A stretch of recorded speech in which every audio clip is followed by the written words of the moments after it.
and tomorrow. Here we go.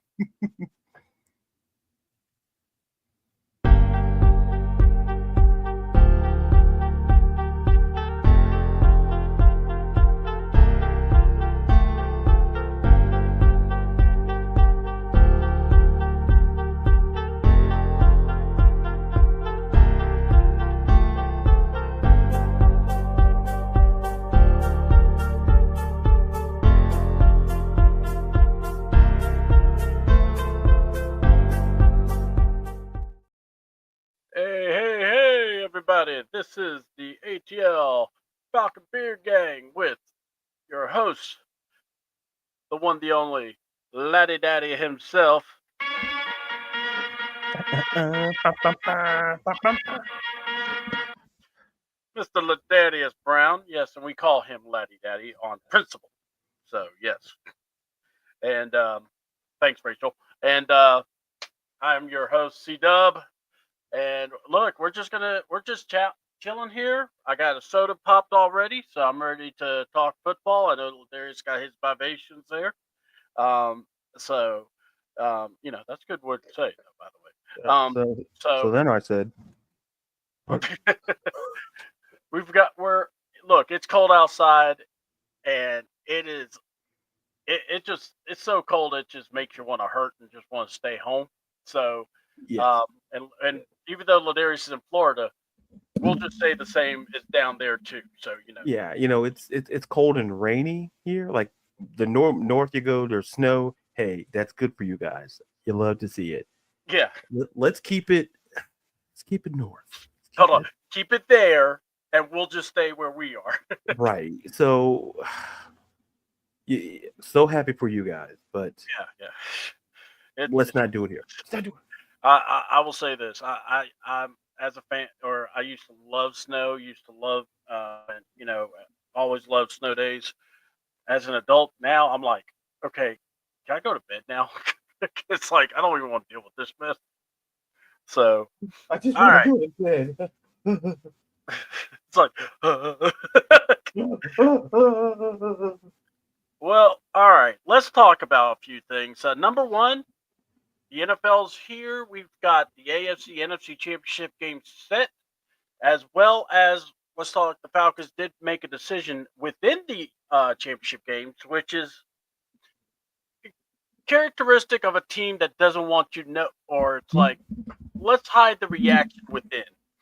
Yeah. So very cleverly played, but we wanted to take our time. We didn't want to come in and talk about the search. We wanted to wait. So this is why we decided to do it a little bit now. So let's just talk about it.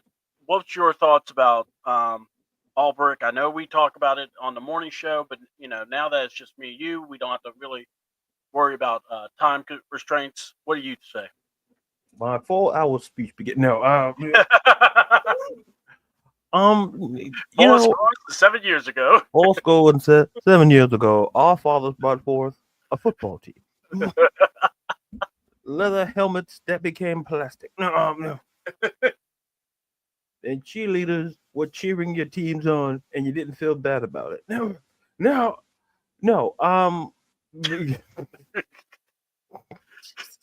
That's on me, America. That's on me, and the world if you're watching.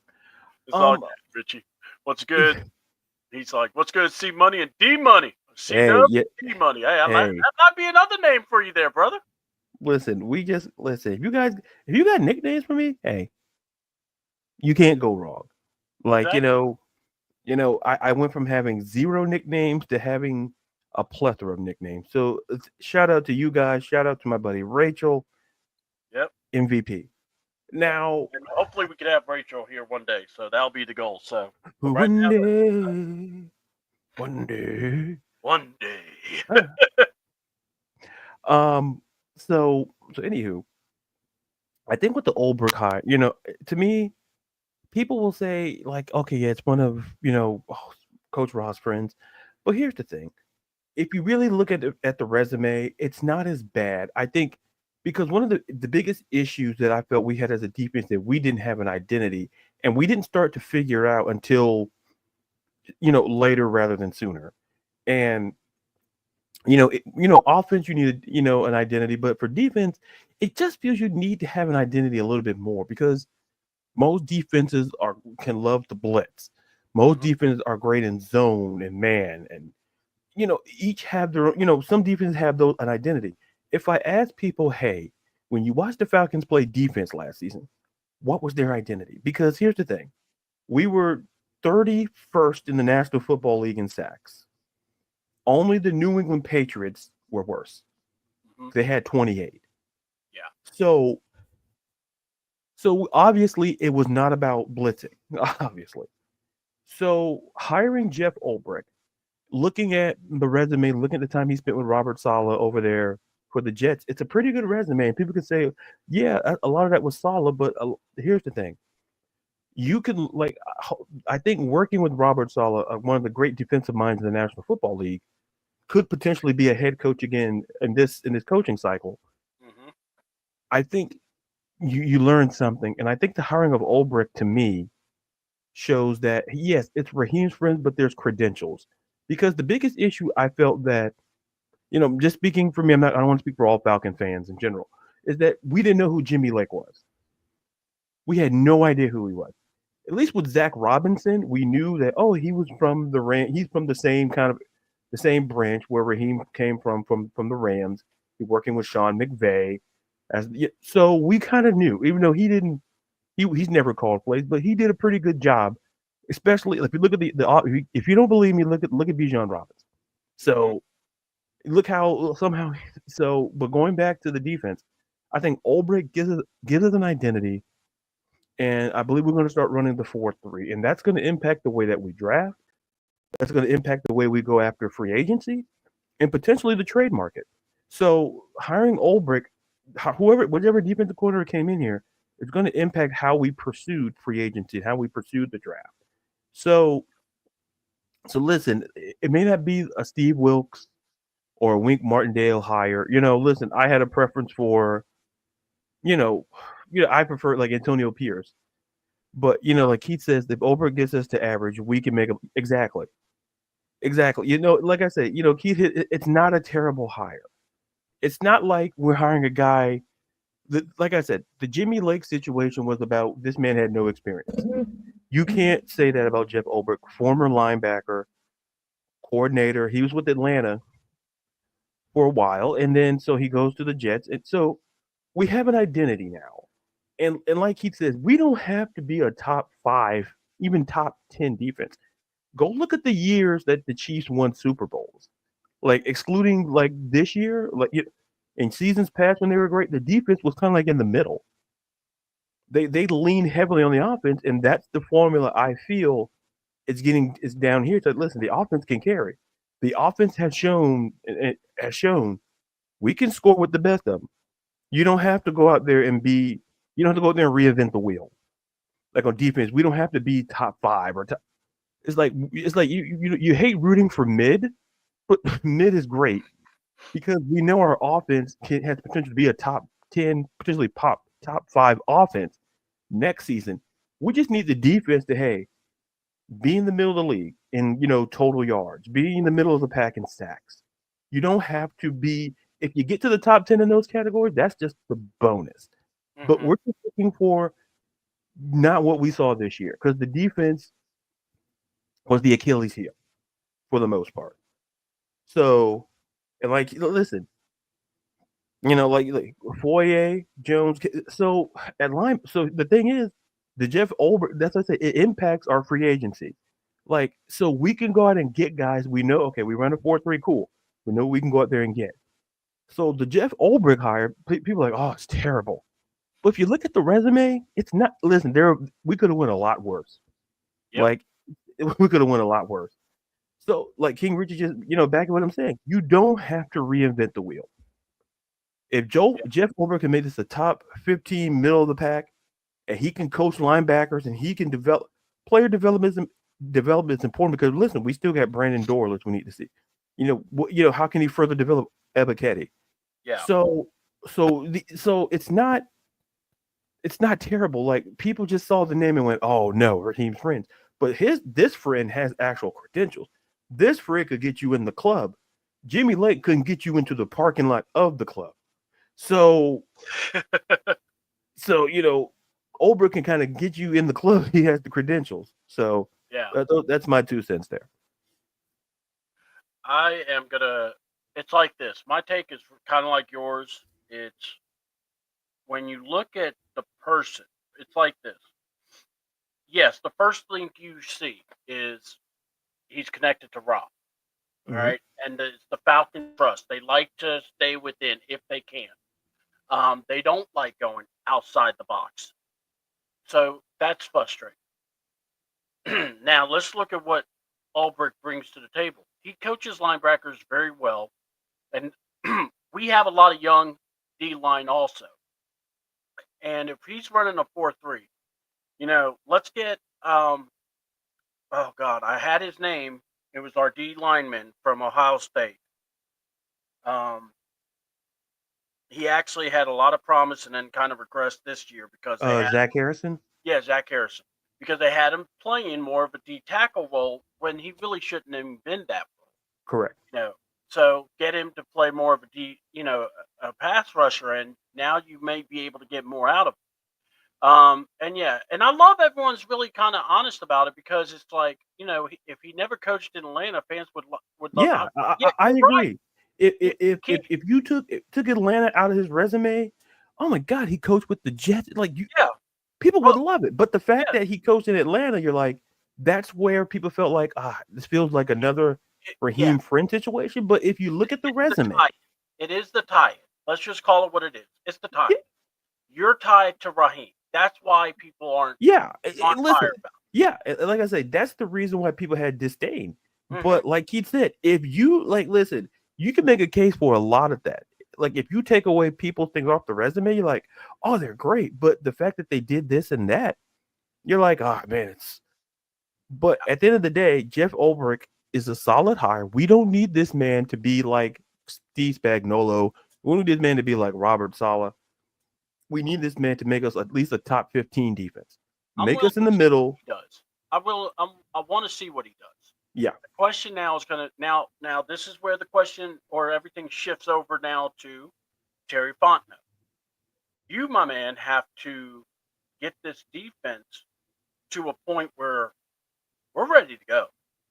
You know, get us some players. Just I'm not asking for all pros and guys that are going to win us championships. What I'm wanting are guys that's going to get us to respectability. Get us Mm-hmm. to when we score a touchdown, we don't have to worry that we're going to give one up right away. Mm-hmm.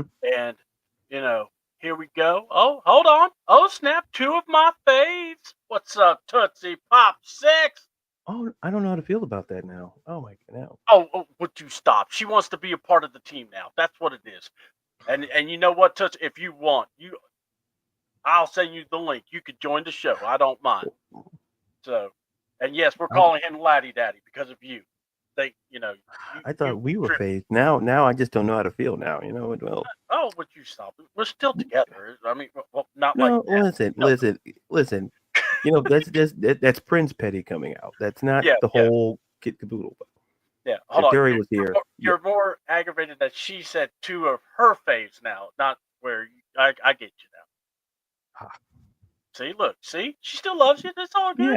yeah, just the two. Okay, yeah, okay. I'm better now. Okay. Okay, see, thank you, Thank you, Rachel. Thank you for that. appreciate you, Miss Rachel. Because And I like I was said, gonna you're pull welcome a yeah. anytime. If you want to come on, Rachel, let me know, and then Yeah. I'll I could take a break, and then you and CDouble can go ahead. Would you stop? You're not taking no break. We gotta have you. You key on this. So yeah, So my thing is this: is now let's shift the focus from Ulbrich because I think Ulbrich's record does speak for himself. Yeah, he became the coach. The New York Jet media, we know how the media is up there. We know how he had to deal with Aaron Rodgers, and here's the thing, he had to deal with it, but they won some games with him there. So, how we say, oh, well, they didn't perform. They actually kind of did. It's just the defense maybe wasn't at the same level as what they were with Saleh. But, he still kind of kept it where no one was trying to choke each other out on the sideline. So at least he did that. I respect that. Remember us how we pick Penix. I love the pick. I just the process to get him, and Jimmy Hire gives the Falcon exactly. Keith, you are not wrong in that. When it's funny, everyone jokes about the PTSD of the Falcon fans. It's real. I mean, because it's the old saying: if you don't learn from your mistakes, you're doomed to repeat it. And here we are. But look, it's like this. The I give Terry this, and I remember telling LaDarius the other day, if Terry did not go for Michael Penix, I believe he would have been fired because he still had the stink of that very first draft, and whether you want to say, oh, he wasn't there, he was still a part of it. So then you have to now look at the part of going, man, if we had this guy playing, if this guy was part of the team, if this guy was, but he went with Penix, and look how that saved us, and that's the way I look at it is if you have that going for you, you now have a quarterback where we all go, okay, we have a quarterback.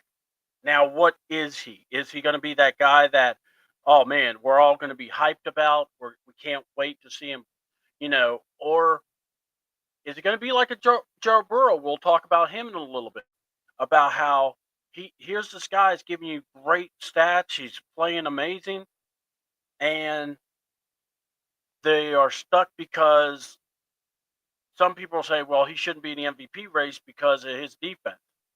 Well, he's putting the numbers up. Why is that a bad thing?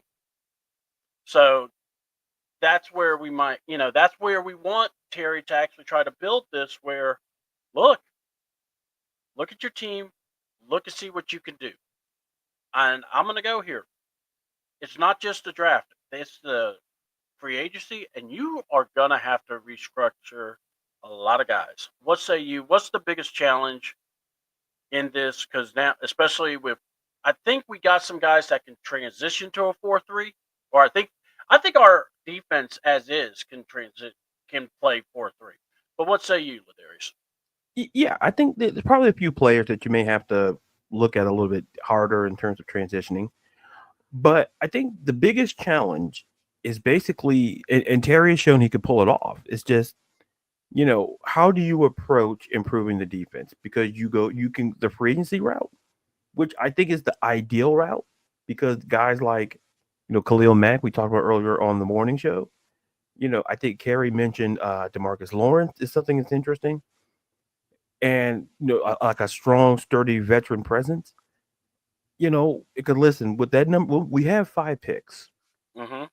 so ideally, listen, you could either keep it and get the best defensive player available, or potentially trade back and if there's a player that you can see that can fall to you, if you can stay in the first round, just fall a little bit deeper in the first round, and potentially pick up some picks this year, and then potentially some on the back end of next season.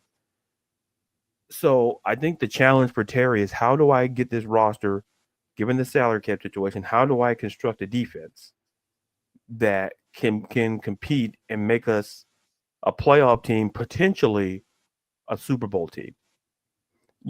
So I think the biggest challenge is, how do you approach it? From a cap situation, from a free agency situation, do you go out there and possibly trade, make a deal? Because there's a couple of guys you can make deals for, depending on what their price tag is. So I think if you're Terry, the biggest challenge is just trying to figure out, how do you go about it?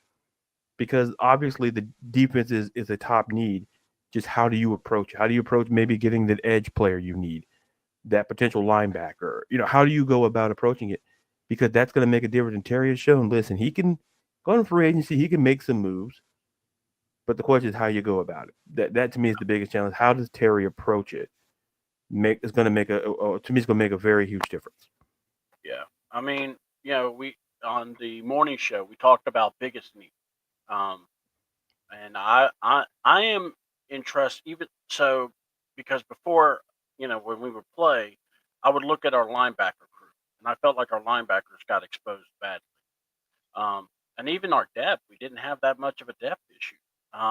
So my my thing is this: I would actually address linebacker first, and I'd probably look at our second cornerback at least, so you have someone respectable. Now, if Mike Hughes is staying, you got to see if he fits the system now. But look, I think AJ Terrell and Bates, you don't have to worry about them. But I think the linebacker, for me, I think I look at linebacker and I go, you got to try to figure something where you can, you know, tap into what you got, and then also get some guys that can scan and run, because that's been like a thing. I mean, think about the tight ends we've went against, or guys in the slot. They just eat us alive. I mean, what do you think? I think like I said, how do you approach it? I think you need a maybe more of a veteran presence, and because like I said, there were moments that like there were just moments where I felt like we like on the like for like a month we were playing really great. Start. I think my biggest thing is we just have to get an identity, and I think how Jimmy Lake approaches is important because there were moments where I was watching some games and I'm like, I just don't think Jimmy Lake looked lost, and that resurgence, if you want to, like, depending, listen, that didn't feel like Jimmy Lake. Okay, when all of a sudden we started sacking the court, that didn't feel like Jimmy Lake because if it was Jimmy Lake, we would have been seeing it from week one moving forward, but we didn't. And I just feel that if we go out and get that edge player, go like I said, go out there and find a veteran presence because that felt lacking. Because listen, there were bright spots on the defense; it all wasn't terrible, but we need an identity, and Ulbrich gives us an identity. Just get him the players, and whatever means you get them. But listen. Like I said, Keith says hate to make Jimmy the scapegoat, but we were 10 times Yeah, I was better about after the to bye. touch that. Sideline linebacker, trade back and get a true like Grant. The run game got toasted. Yeah, like the thing is, that's why I say what Terry Fonda does with that 15th pick is interesting because you could trade back, get some picks, and get a valuable player.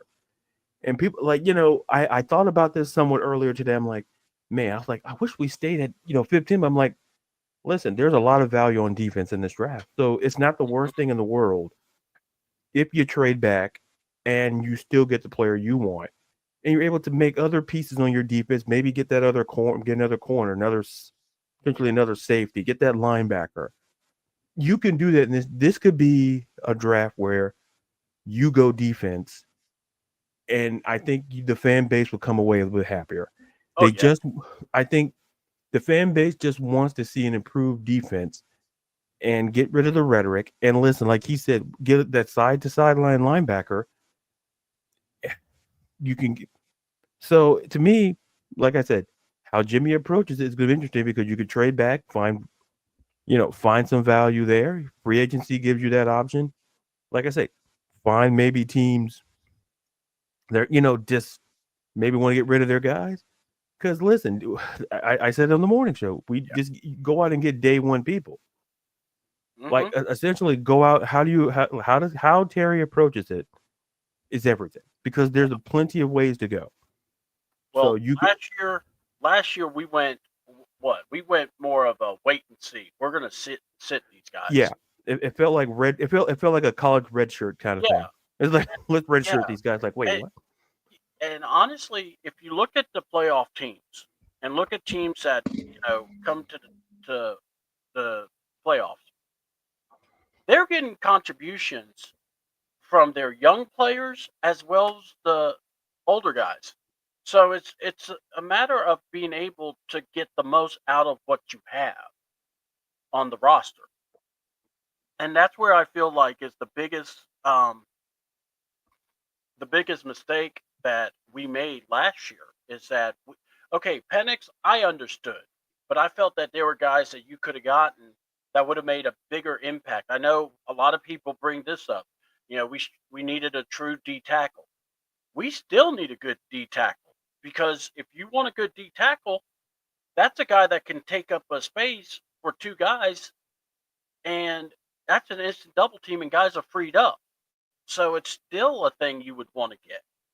Now, I know we're not like back in the day where we had, oh God, what was that big name? That dude.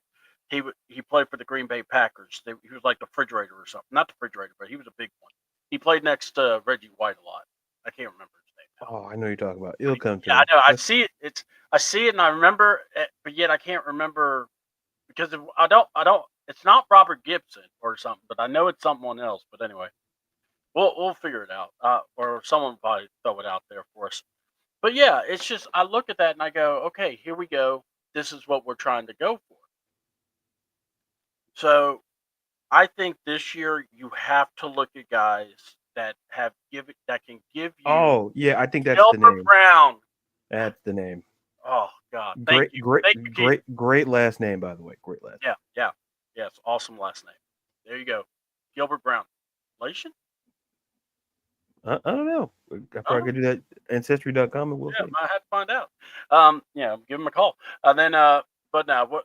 I just, that's for me is just something that always thought, you got to have at least a good D tackle to kind of build around the defense. And the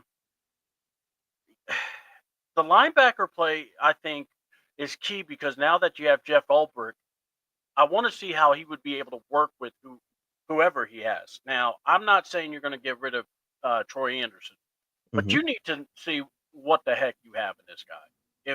Because this now time to pee or get off the pot, and he's always tends to be the guy that's been on ER more than he is on the field. But figure something to help him. But he's got to be a guy if he's going to be on this team after this year. They got to do something. They got to figure it because they planned a lot for him.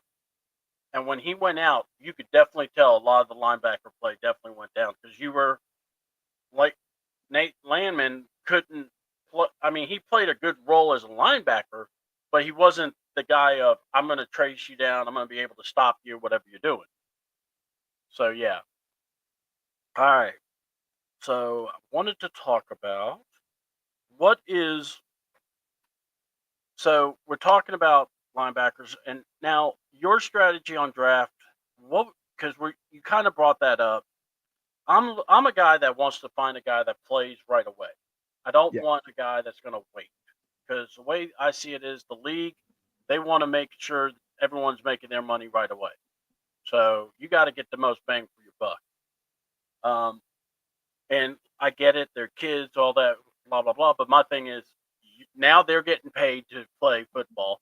Now they're getting where they're playing more, playing games, postseason wise. So now I can look at them and go, no, you've played a little longer, folks.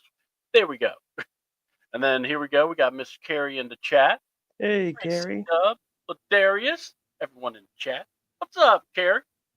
You may have to send that same invitation to Miss Carrie if she wants. We'll wait. We'll give it a little time if she replies.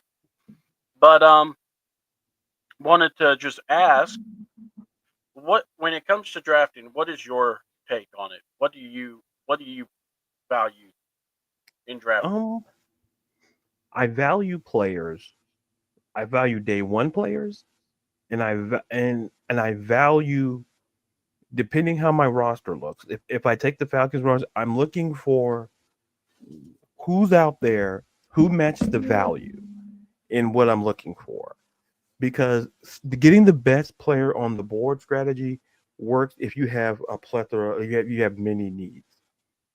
But if you're for the Falcons, your needs are more um, defense centric. I look for a guy that who I think can go in, and we had some great names mentioned, like we mentioned. I think it was James Pierce Jr. Mentioned from Yeah, Tennessee. Tennessee. You look at like Mason Graham from Michigan, but that's like a top 10, 15. That's like a top 5, 10 potential situation there. Green from Marshall. So yeah, so yeah, and then like Jack Sawyer from Ohio. So there's options on the board.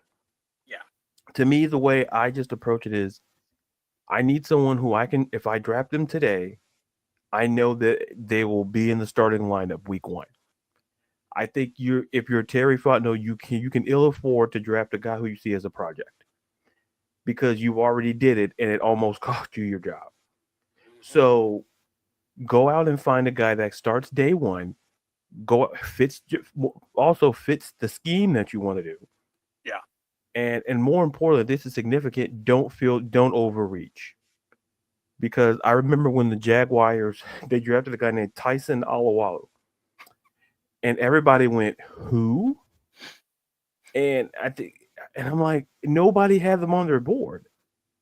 And I remember watching it. It's like Mel Kiper's like, oh my, like doesn't mean that I don't think he's in the league still. I'm not exactly sure, but the point is that get someone who like you draft them, they start, they fit the system, and you don't get them, and you don't shoot the moon for them. Like don't pick them too because if you feel like you can trade back and get that same player, so right, so, like at 20, yeah, we had 5 rookies start on defense pool, yeah. So that's the point. Like Yeah. so you And can draft a guy that's what I'm bringing up is that like if we yeah, go ahead. drafted day 1, yeah. So Keith is saying, yeah, that's the exact same logic. You can draft a guy that you can start day 1. And look, Olbrich, like it was mentioned earlier, he's a great developer of talent. So you can do that. So Mhm. that to me is what I'm looking for. I'm looking for a guy who fits the system. You draft him, he can start, and it's not so as long as you don't overshoot for in terms of value. So that's what I particularly look for. Yeah, it's like if you're getting I try to get the best. I'm more of a player, but also I look at their experience, what it's like. I get you're going to show me their combines and their workouts. Mm-hmm. I am more of that's cute. Let me see what they've done in the game. What did they do when it was time to play? How focused are they? How they keep with attention? You know, and that is to me something very or something that you should look at no matter what. Um, but also, I want to bring up, since we're at this point, is a lot of people saying hey, it is the time where we need to swing for the fences, get guys that need to be here. Well, here's the thing: it costs money and capital, and if you know the Falcons draft capital this year, it ain't much. But as I've said before, you can make it work. Yes, we could get a third round compensation pick if we don't sign Judon. So that is a real possibility. The thing is we're still out our actual third round pick. We're out our fifth round pick, and I think we have 2 picks in the seventh. So we have a fourth and the first and second. Yeah. So and there you go.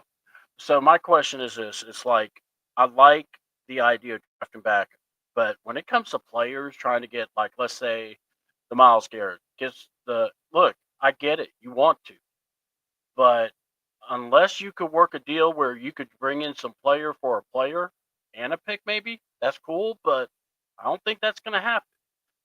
What say you? I mean, what do you think when you hear stuff like that? Listen, it's great to hear. It's entertaining, but to the point, do we have the cap space and the capital? Yeah, That's what it boils down to. Because at the end of the day, if I'm Cleveland and if I'm getting rid of an All Pro, potentially future Hall of Famer in Miles Garrett, you got to. We're talking multiple picks. We're yeah, talking, and then so I'm not saying not trying to be the downer, but this is why I say if you look the free agency route, like I think Keith brought up Javon Kinlaw. yeah, I think from the 49ers of it, like that would make a lot of sense. Like it would kind of put to not say I wouldn't say put to rest, but listen, that defensive tackle problem gets solved rather quickly.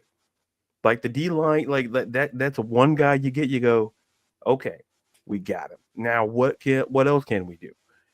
Like because to me, Terry might just go aggressive in free agency because listen, who wouldn't want to trade for like a Miles Garrett or Max Crosby?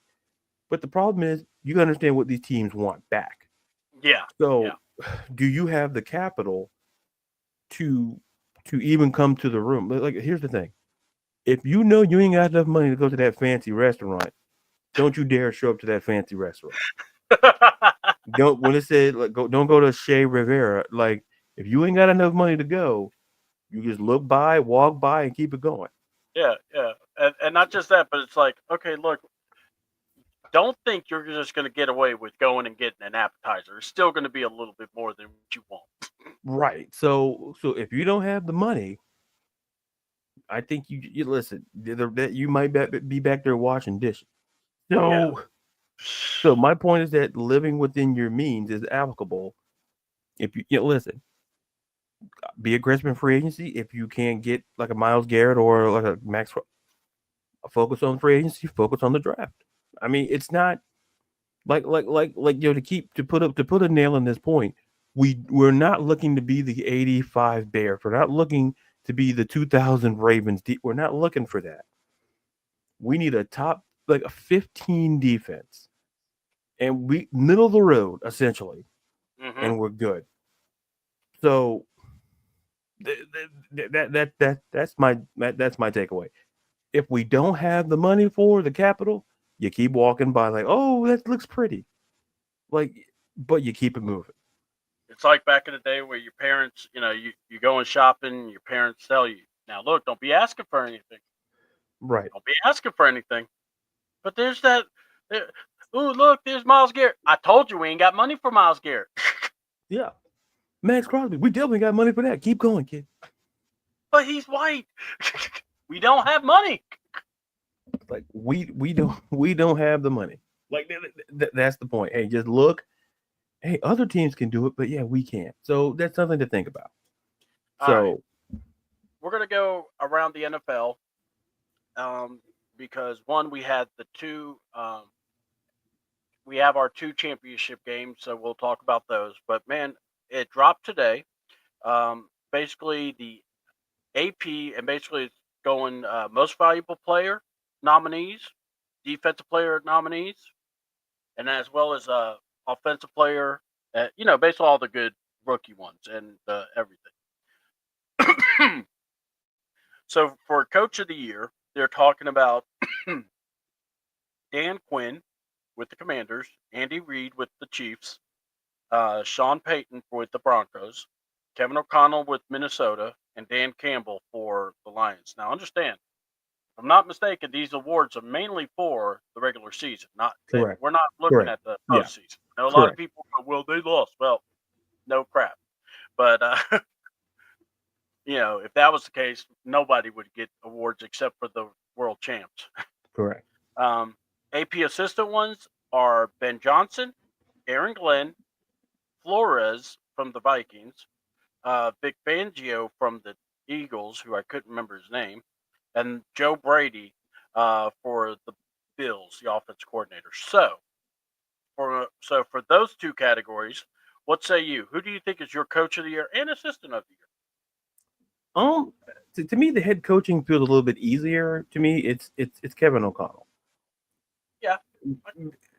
Because here's the thing: if you tell people that, listen, you lose your rookie quarterback, like who wasn't going to play anyway, more than likely he was going to be. You got Sam Darnold, who everywhere he went, it was like a carousel. And then he comes and falls to Minnesota. And people had Minnesota having, oh man, they're not gonna like they're not even gonna win, like they're gonna be like 8-9, 9-8, they're gonna be mid. And they mess around and contend to win the division. And that's coaching. Kevin O'Connell just took Sam Darnold, that's the model, and made him into a guy. Listen, people are not going to want to admit this. There were actual people saying, "Oh my God, could Sam Darnold be the MVP?" Like people were having those conversations. People will not admit that to you, but they were having those conversations. And then Sam Darnold toward the end. But the point is, for the totality of the season, he did a great job. And people say, "Oh, when you have Justin," listen, we've seen dudes with talent who don't know what to do with it. Nobody had Sam Darnold to the level that he played in the regular season. Nobody had it. I think that, and that just boils down, like I said on the morning show, coaching matters. Oh yeah. You know, I'm not disrespecting the NBA. I'm not disrespecting baseball, but in the NFL, coaching matters. And I think Kevin O'Connell did a great coaching job getting Sam Darnold to be the starter and to look great. And then look, we could argue, listen, Aaron Jones looked good. Like everybody looked this. The offense looked great. If you take away their games against the Lions and the Rams, they were great. Yeah. They were good, regular and postseason. So to me, I would go Kevin O'Connell. Now, assistant of the year, this is tricky because I believe you can go in two different directions. All right.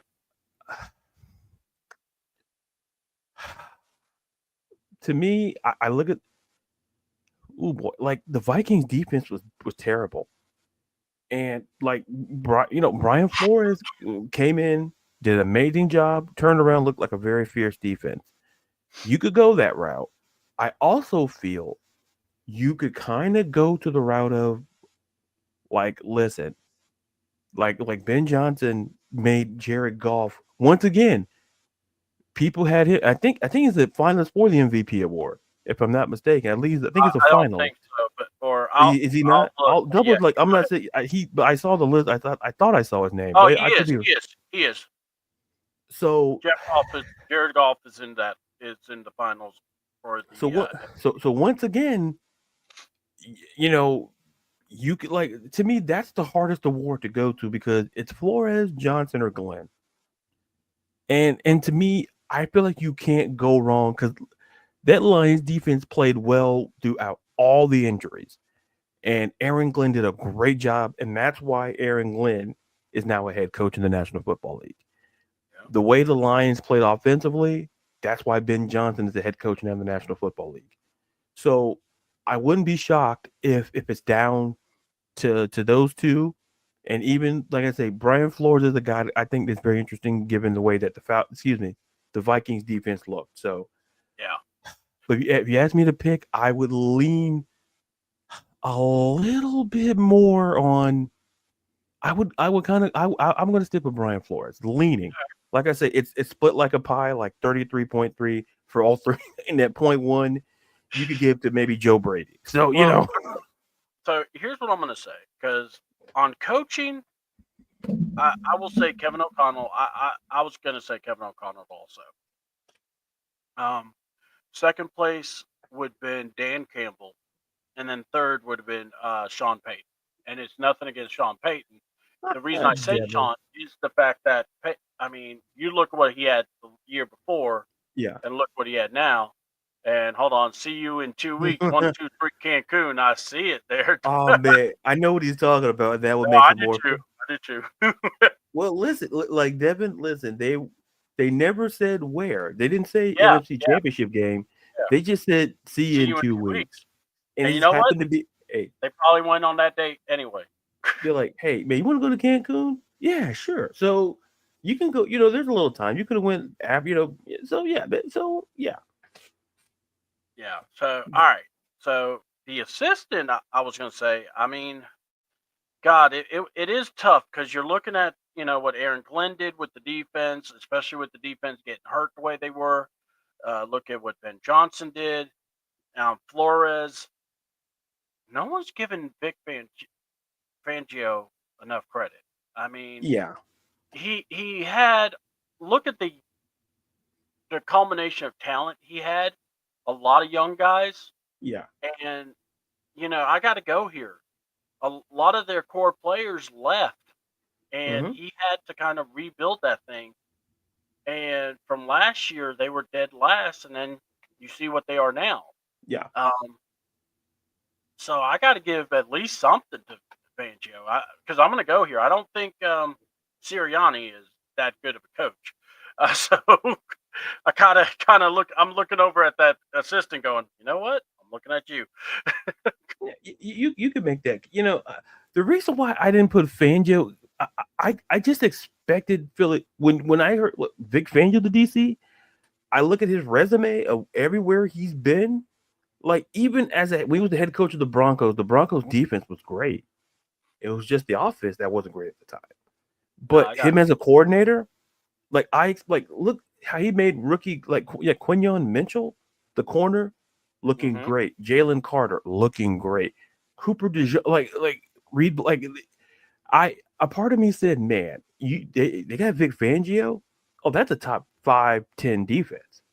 And it's not a slight toward like him not deserving the award. It's like a part of me felt like I semi expected that defense to be great because of the coordinator they had.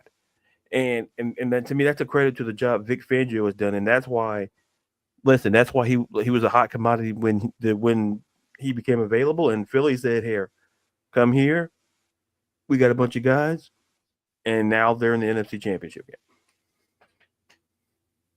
All right.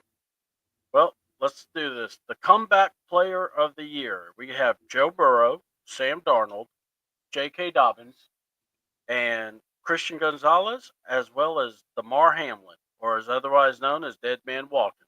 That's what Chisel Adonis plays for him every time. What say you? What is your who is your comeback player of the year? Wow, man, Yeah, it's tough. it's super tough because no one's really talking about the year Christian Gonzalez had for New England. I think nobody's talking about. I'm not saying because I have him in fantasy and IDP, but I'm just saying, that if you had to ask me, it boils down to Joe Burrow versus Sam Darnold. It depends what side of the room you're on that, because I think the best way to put it is people expected Joe Burrow to kind of have the season he had because he showed that he could have that type of season, even before he got hurt and all of it. But no one expected Sam Darnold to look like he did. Yeah. And I think he was fueled by people saying when you're a top 5 pick in the draft, especially at quarterback, the expectations are through the roof. And a lot of people felt that he was a bust. And he went with the Jets, then he bounces around, and he ends up with San Francisco. Like, it's not an order of where he went, but it's the point that he bounced around and he found somewhere in Minnesota and a coach that believes in him, a coach willing to work with him. And Sam Darnold played with the biggest chip on his shoulder because he wanted to show people why he was a top 5 pick all those years ago. And to me, that's why I lean towards Sam Darnold in that regard. But so, like I said, it's a split between him and Joe Burrow, in my opinion. I mean, if you throw the quarterbacks out, this would be even harder. Yeah, that's why I said, like, no one's talking about like Christian Gonzalez and that injury he suffered. J.K. And Dobbins, you can really give a reason. He missed the whole season and then coming back. And to me, it was an RB1 for the Chargers this season. And he was great on the field, great for fantasy. He showed it's hard. I think Sam Darnold will get this award. I mean, we may see a tie. Honestly, I don't know. Listen, like we may see a tie in the MVP vote. Like, folks, like that would be a problem. It would, and for the record, it's a but for that one baseball writer who didn't give that one vote to Ichiro, shame on you. Yeah. What do you expect?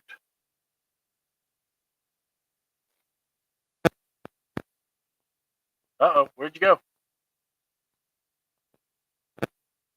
You with me? All right. LaDarius is on mute, so we're gonna. Okay.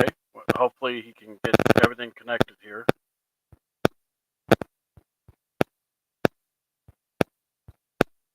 So, all right. Give us a second. We're having a little issues here. And then, so my thought on that one, if for the comeback player of the year for me, I would have to look at Sam. Man, it is hard because I think all 5 are worthy of it. And Hamlin did play well. I mean, he's played really well on that team. And yeah, Gonzalez played awesome. And then let's see. Wow, we'll have to discuss this when LaDarius gets back. Let's see. Let's see here. Are you back, brother?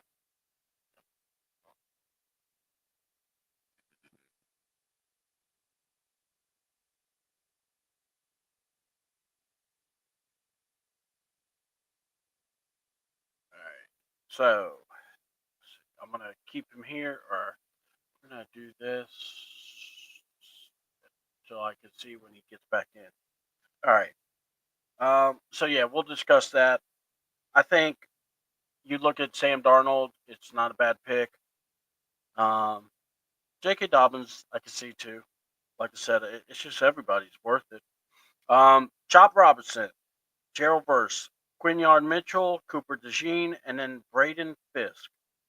So we have two Eagles, two Rams, and a Dolphin for Defensive Player of the Week or Defensive Rookie of the Year. Wow. You know, at one point, someone would probably say Verse or Quinion Mitchell. Oh, he's back. Cool. Welcome back, bro. I did. You're on mute. Mute. Oh, there he goes. Yeah, I was pulling a Terry from this morning. Man, don't. I was just like going, "What happened? What happened?" I got a No, message. I'm sorry. I saw you gone. I had to get something. I had to get something from the car, and then I didn't have enough time to say "be right back." So You're good. You are good. All right. sorry about that. AP Defensive Player of the Year rookie wise, we have two Eagles, two Rams, and a Dolphin. Chop Robinson linebacker, Jared Verse and Braden Frisk, and Cooper DeJean and Quinion Mitchell. Who do you say? I gotta go. I'm leaning Jared Verse. Okay. I'd either go Jared Verse, or if you want to go the Eagles, right? I'd go Quinion Mitchell because he was asking. Yeah, he was asked. Ozempic and Julia just messaged. Go ahead, LaDarius. Just give me a second. No, so like I said, you can either go the Quinion Mitchell route or I think Jared Verse gets it. I think I think the Rams needed kind of another. You can never replace a guy like Aaron Donald, but I think Jared Verse comes in, the Rams going defense, and I think the Rams have found maybe their next Aaron Donald potentially. But like the job Quinion Mitchell has done in the defense has been fantastic. Yeah, and that's why I was just like, yeah, I have to wait. She's got my phone because of her phone being in the shop, so I have to wait because I have my rundown on it. So, and I don't know who were the offensive rookies. So I know, actually, I know Brian Thomas Jr., the wide receiver from Jacksonville. God, that was the only one that popped in my head. We know Jalen was also on it. Yeah, I gotta wait. So we'll just kill some time, folks. Do do do do do do do. You're fine. I'm just in my head. I'm going. God, I had it all written. I can't remember. No, we're not. We're not trapped to our devices where you go. Oh shoot! But I had it written here, and now you're on mute. Yeah, I pulled a Terry. Yeah. Uh, So it's Brock Bowers from because the reason I put myself on mute was to look for the candidates, and I forgot to take myself off of mute. oh, okay. Like I don't know, sometimes like the clicking or comes through, so that's why I muted. But You're good. but like the AP Offensive Rookie of the Year, Brock Bowers from from the Raiders, the tight end, Jaden Daniels, of course, quarterback of the Commanders, Malik Neighbors, Giants, Bo Nix, the Broncos, Brian Thomas Jr. for the Jacksonville Jaguars at receiver. All right. So, I mean, is this a Jalen Daniels award? I mean, I hate to say it like that, but I mean, Jalen's pretty much the guy. I mean,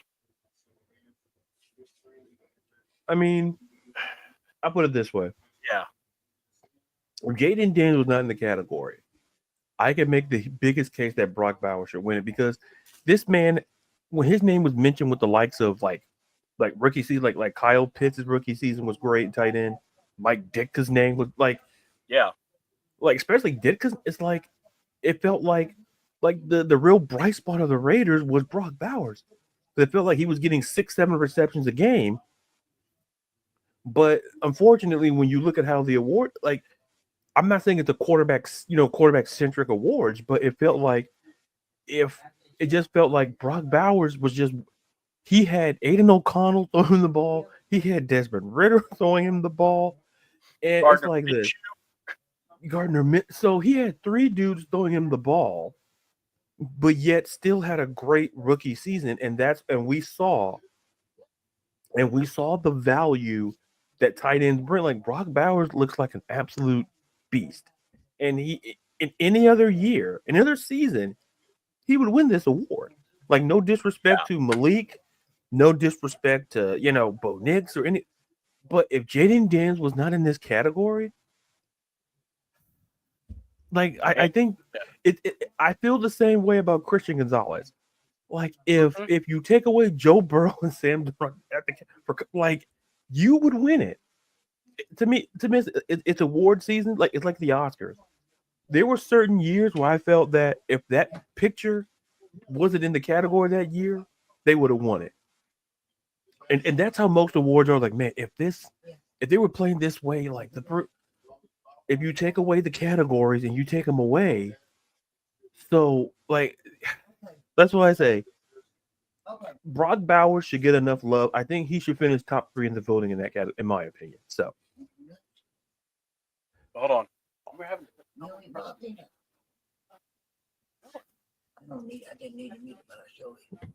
So like I said, it's super tough. Like Brian Thomas Jr.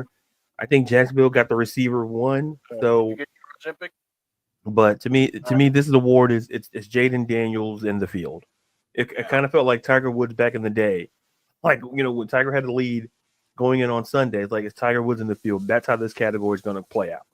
It's like it should be Jaden Daniels by a mile. Exactly. And it's like you could try to make an argument for these guys, but I don't see it because, and it's nothing against them. It's just I'm going. These guys are, this is going to go to probably who we just said it will. But yeah, Jalen Daniels deserves it. Now this may be interesting because I kind of like the people they got in here. We got Saquon Barkley, Joe Burrow, Jamal Chase, Derrick Henry, and Lamar Jackson for Offensive Player of the Year. What say you? Oh, listen.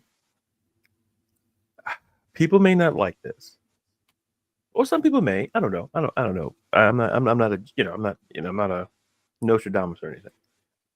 To me, it's Saquon Barkley because I feel like how we look at the Offensive Player of the Year award. I think you look at it kind of separately. How you look at like offensive or defensive. How we look at those categories. Because when I look at offensive, Player of the Year, I look at who was the best offensive player on their offense. Like if you take them out, then how do they like? I'm not saying Lamar Jackson, you take him on Baltimore, that looks different. Yeah, you can say that for every. But if you would have taken Saquon Barkley out this season, would the Eagles be in the position they are today? Yeah. Because literally, folks, like I say, people thought when he played the Packers, they didn't need him to win. But when he showed up against the Rams, he showed up. And like I said on the morning show, he is great in the run game and the pass game. He's multifaceted. He's a throwback guy. When you look at running backs, like he's a Marshall Faulk type of dude where he can catch it out in the flat just as much as he can run it up, north and south, east and west. It doesn't matter. He's that type of running back. So to me, I give it to Saquon because of the seasons he's had, and listen, I think Lamar. Here's the thing: Lamar Jackson is going to get another award. So I think him not getting this is not the worst thing in the world because I just look at Saquon's season and it's very hard to ignore it. So to me, I would put my vote towards Saquon. I'm going to say Derrick Henry. I'm not, and it's nothing. It's not like I'm trying to be argumentative on this one, but look what Derrick Henry did. I mean, I know Saquon, the yards and everything, but it's like, I mean, I don't. Now you bring that up, it's like, damn, I could actually see it going. It's like this: you can't go wrong with if it's Saquon, if it's Derrick, or if it's even Lamar. I wouldn't be upset with that. So I was going to make an argument, but I just decided I'm punting that one. So defensive player, we've got Zach Braun from the Eagles, Myles Garrett from the Browns, Trey Hendrickson from the Bengals, Patrick Surtain Jr. or the second from the Denver Broncos. We have T.J. Watt from the Pittsburgh Steelers. Who's your defensive player of the year?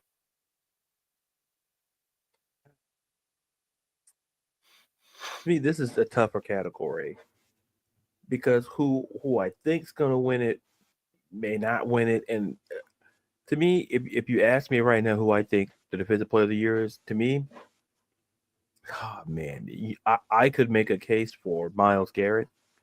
I could make a case for TJ Watt. It's one of those loaded categories. So, but if I'm the one doing the voting, I look at the guy who made the AP. I think that's the tiebreaker. Is that who made the first team all pro? And I think Myles Garrett, I believe, was AP all first team all pro. I think TJ Watt as well, if I'm not mistaken. And Trey Hendrickson. So this is tough. To me, I think you can make a case for Trey Hendrickson. You can make a case but since you asked me, I'm not going to circle it. I'm going to go with. I'll go with Myles Garrett. I'll go Myles Garrett. And then people say, "Oh, what about the?" I just feel that Myles Garrett played with the with he always plays with passion, but he was on a mission. Yeah, I think it just I gotta go Myles. Like people would say TJ. Listen, it's one. If you say TJ Watt, Myles Garrett, Trey Hendrickson, you wouldn't be wrong because those to me are the three guys who I feel you can make the strongest case for. No disrespect to Zach Bond or to Patrick Surtain II, who had a tremendous year at corner. yeah. But I just look at those three guys and go, You know what? You can make a strong case either way. I say push because it could be Miles that wins it. It could be TJ. It just depends. Yeah. Personally, it's I would be surprised if Zach Braun wins. I know he was getting a lot of love from Philly, but I don't know how they vote for this stuff. So that's why I'm just saying. Let's get to the most valuable player. This was quite interesting. We've got Josh Allen, Saquon Barkley, Joe Burrow, Jared Goff, Lamar Jackson. All right. Who is your MVP? And of course, you'll tell me why. So go ahead. What's that?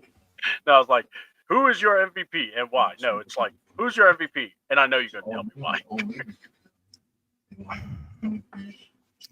To me, if there was ever a case to split the award, this would be the year to do it.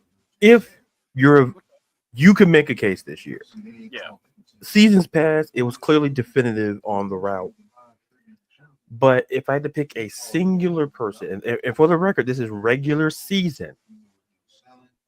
How they handle these awards in the because when you give up these awards, basically and essentially, when we get to the playoffs and it's going to distort people's mindsets. Yeah. So, if you ask me, I go with Lamar Jackson because here's the thing: his touchdown, his touchdown interception ratio is like 10 to 11 to 1.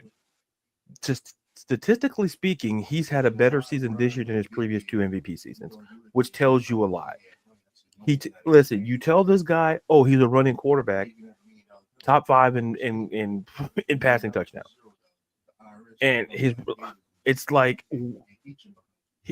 that's what I'm not gonna go that rant like I did this morning, but it's like we praise, like, even when Lamar has the season he has, people are gonna still find criticism.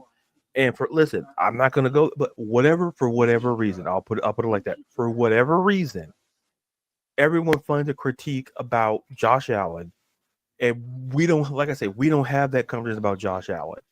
Like, when it comes to Lamar, it's always he's this, and I keep trying to tell folks, look at the stats. Lamar runs, Josh Allen runs too. So, statistically speaking, not saying they're the same guy, but when we have the conversation about Lamar Jackson, what can you say? He's literally his touchdown interception ratio through like I said, take away the playoffs. And a lot of people are going to say, well, he doesn't win the playoffs. And I went on the tangent on the morning show, and I'll just go really briefly in saying this. So, penultimately, this is Lamar's third. I think give him his third MVP, or you split the award, because I can't take away from Josh Allen's having a career season as well.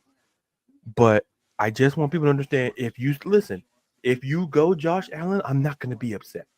My reasoning is that go look at his 2 MVP seasons, and people said, "Oh, people found something to complain."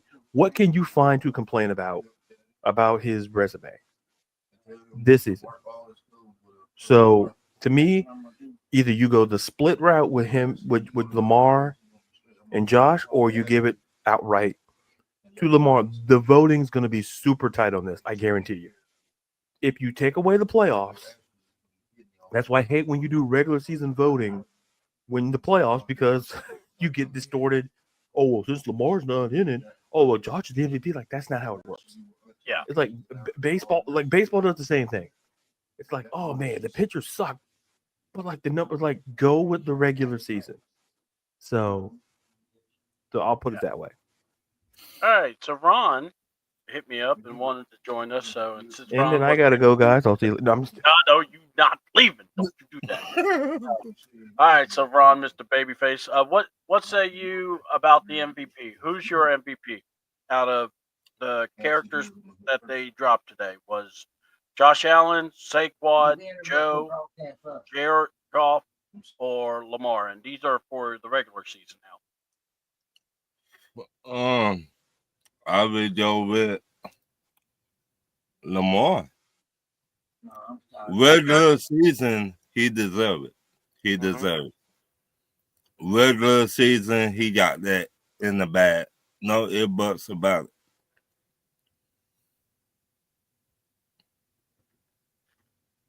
I'm with LaDarius earlier. If they could split this thing, I'm all for it.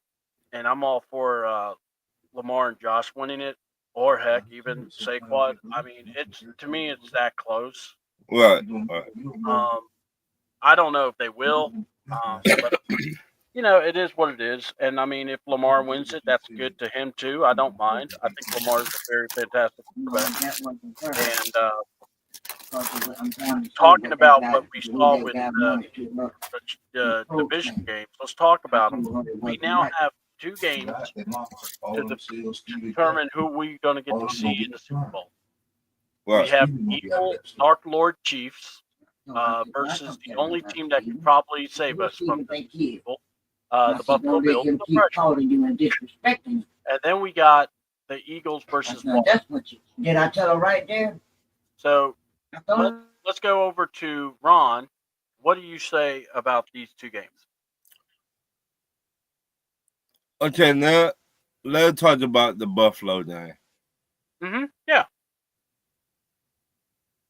Buffalo got to be perfect to beat Kansas City and the referees. Now, let me put that out there first.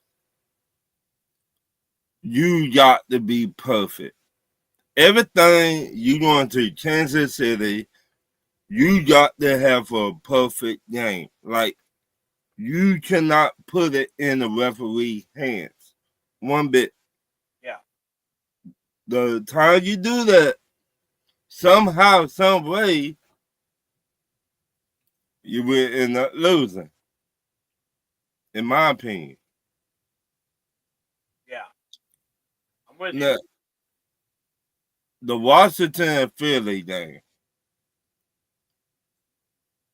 That game gonna be a shootout.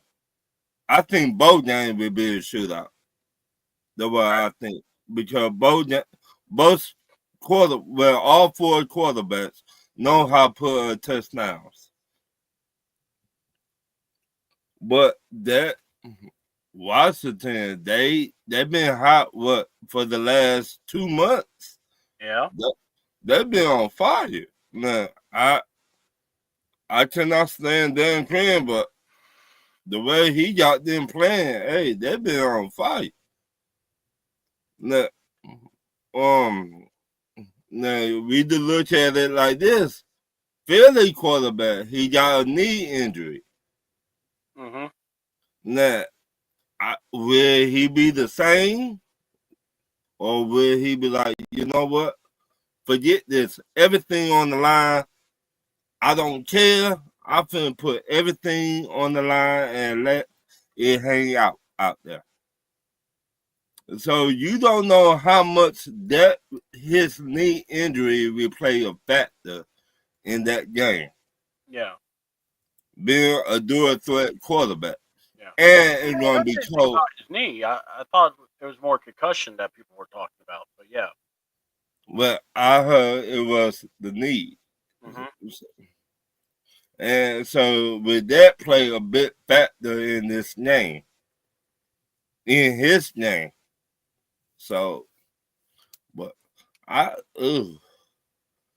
got Philly winning that one. And gonna be a nail biter. Mm-hmm.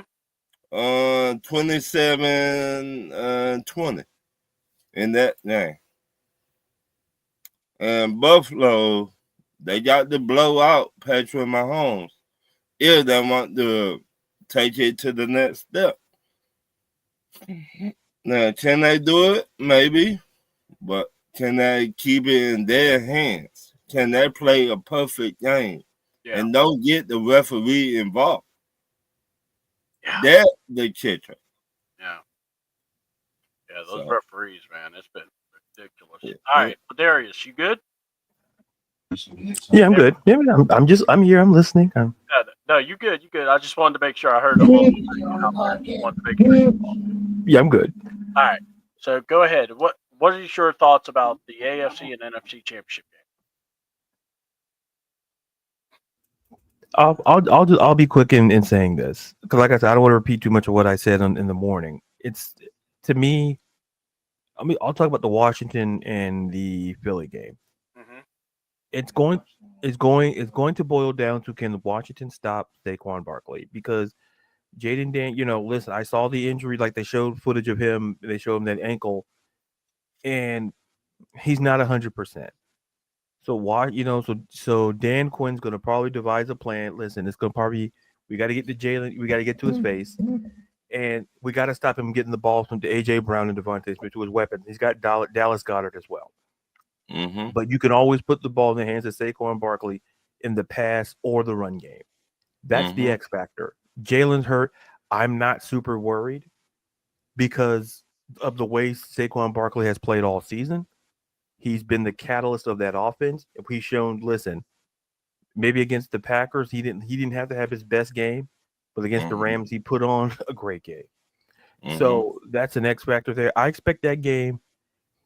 If Philly can find a way to contain Jaden Daniels, that game could be it could be around like the score Ron's talking about. I don't expect, I wouldn't be it might be a 1st to 30 situation there, because I feel it's not going to be super high scoring, but it's really going to depend on can Philly stop Jaden Daniels and can Washington stop Saquon Barkley? Whichever defense can stop the other team's potent offensive weapon, that's why it contained them just enough. That's who's going to win there. Now, for Buffalo and Kansas City, I said it I'll say it again.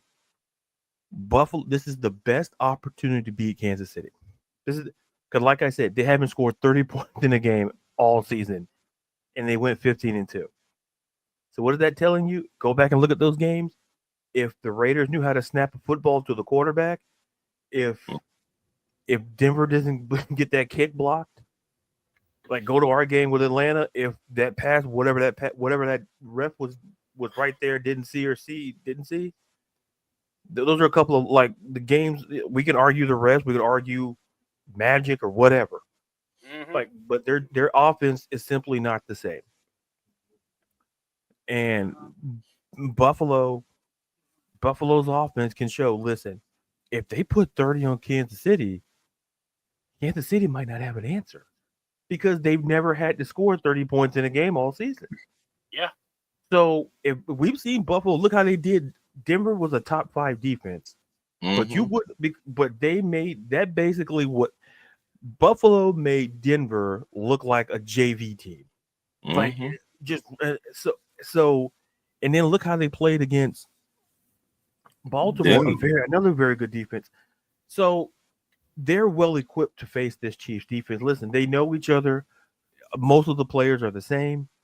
It's going to come down to Sean McDermott has to find a way to keep Patrick Mahomes on the bench, and when he's on the field, make him go third and long. Make him beat you in ways that he hadn't had to do all season. Because folks, remember, look at his stat line. He didn't even throw for 200 yards in that win over Houston. That Houston game had no business being as close as it did. No business. Because Houston didn't have better, it wouldn't have been that bad. Yeah. And think about it. Houston didn't have their best 2-3 receivers. Yeah. Right. And somehow they hung around. So that lets me know that, listen, Kansas City is susceptible.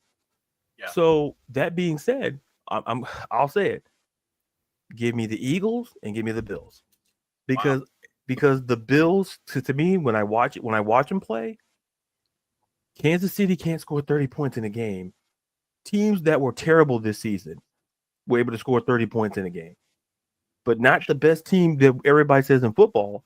And listen, I'm not knocking the Chiefs, but listen, if you can't score 30 points in a game and you're 15-2, and you're facing a Bills offense who's a top 5 offense in the regular season, like that Buffalo team feels even better because now guess what? They're running the ball. Like, it's not about Josh Allen. Yeah. You got James Cook back there. They got Ty Johnson. They got Ray. They got running backs back there. You don't know who. And then of course Josh with his arm and his leg can win and go to make big plays as well. I just think they that can play in Kansas City. They can play. It's not like this is like a hard place for them. Yeah. Like I say, they're familiar with Arrowhead. It's nothing new to those core guys like the Josh Allen, Sean McDermott. It's nothing new. It's not like they're like the bright lights ain't gonna scare them. So like I said, give me the Eagles and give me the Bills.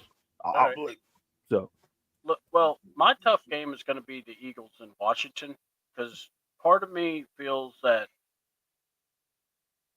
sometimes you have that team of destiny, and that's what Washington feels like. But the thing is, I'm looking at Saquon Barkley. And this man's on a mission. He really is. And it reminds me of how Jamal Anderson played. How he literally carried us into the playoffs and got us, to get past, the Minnesota. And I just see it again. I just see that Saquon. And normally I would give the road team a little bit of an edge, but I can't with this. He really energized that whole team and that fan base. He is just, man, you talk about the Giants needing to feel like they really screwed up. This is who they gave up. That's a leader. Jalen Hurts, I know he's got a game in him. We have not seen him really fall out. I think we will. Because here's the thing. When they've played the Commanders, they've always had a lead on them. The only issue was he got knocked out of the game. And that was something I kept going. That's going to, them losing him, they were able to come back. So I still like what the Eagles can do. Yeah, Ron. And we're not talking about the X factor in that game. Remember, Washington traded Philly a wide receiver. Yeah, Dotson, I think it's Dotson. Now, this might be a breakout game for Dotson to show Washington, look, you effed up by trading me. Yeah. No, you're right. You're right. There are guys like that. But I'm also looking at just, you know how we say the big guys have to show up? Right. I just have a feeling we're going to see what Saquon. I think it's really going to be the question: can the Commanders contain Saquon, and can the Eagles contain Jalen? That's going to be your question. And whoever is your side guy that's going to actually step up will be the big factor. And Jalen Hurts, this shows you how big Saquon has been. He has been so big in this factor, he's overshadowed, I think, Jalen.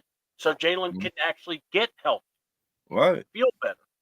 So I'm thinking about that game, but I'm also, let's go to it, man. Bills and Chiefs. God, my thing is this.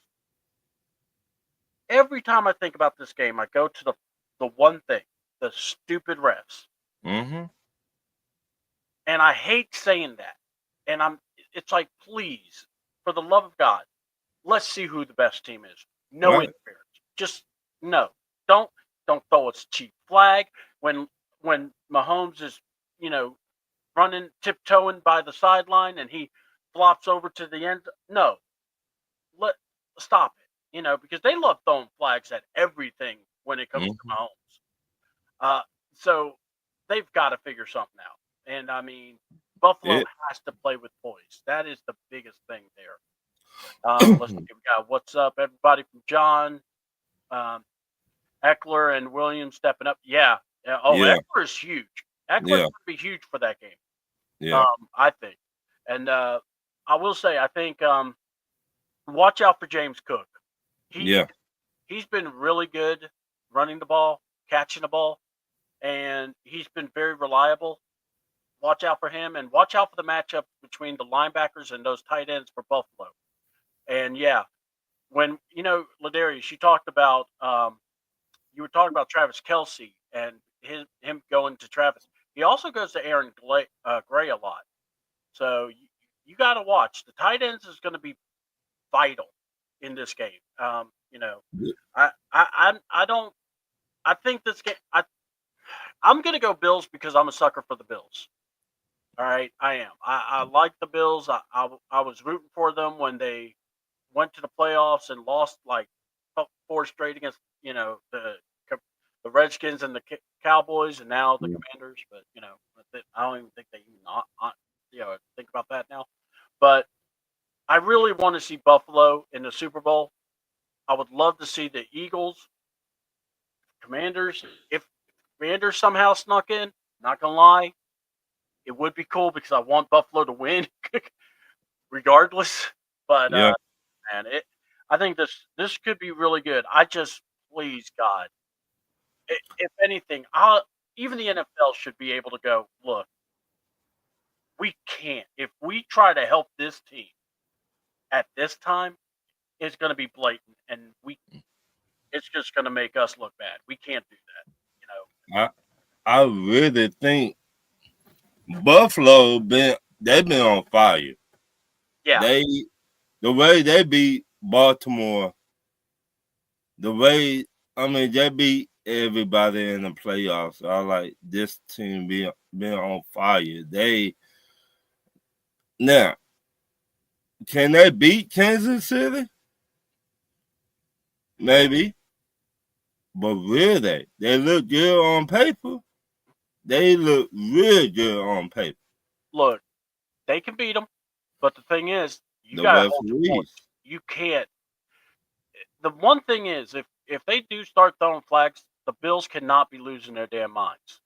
Yeah. That's what a lot of these teams do. As soon as these penalties go, you see it. They just lose their poise, and it's like, no, you could still be in this. Just focus. And let your coach get fined. Let your coach get suspended for saying shit. You just need to keep your mind in the game. Right. But just, man, that's why I said I think this in a fair fight, the Bills can beat those guys. They could beat the Chiefs, and I just not only that, Josh has just been playing to a controlled level, and I want to see if he can continue that. If he does, look, we all remember when Peyton finally won the big one. Yeah.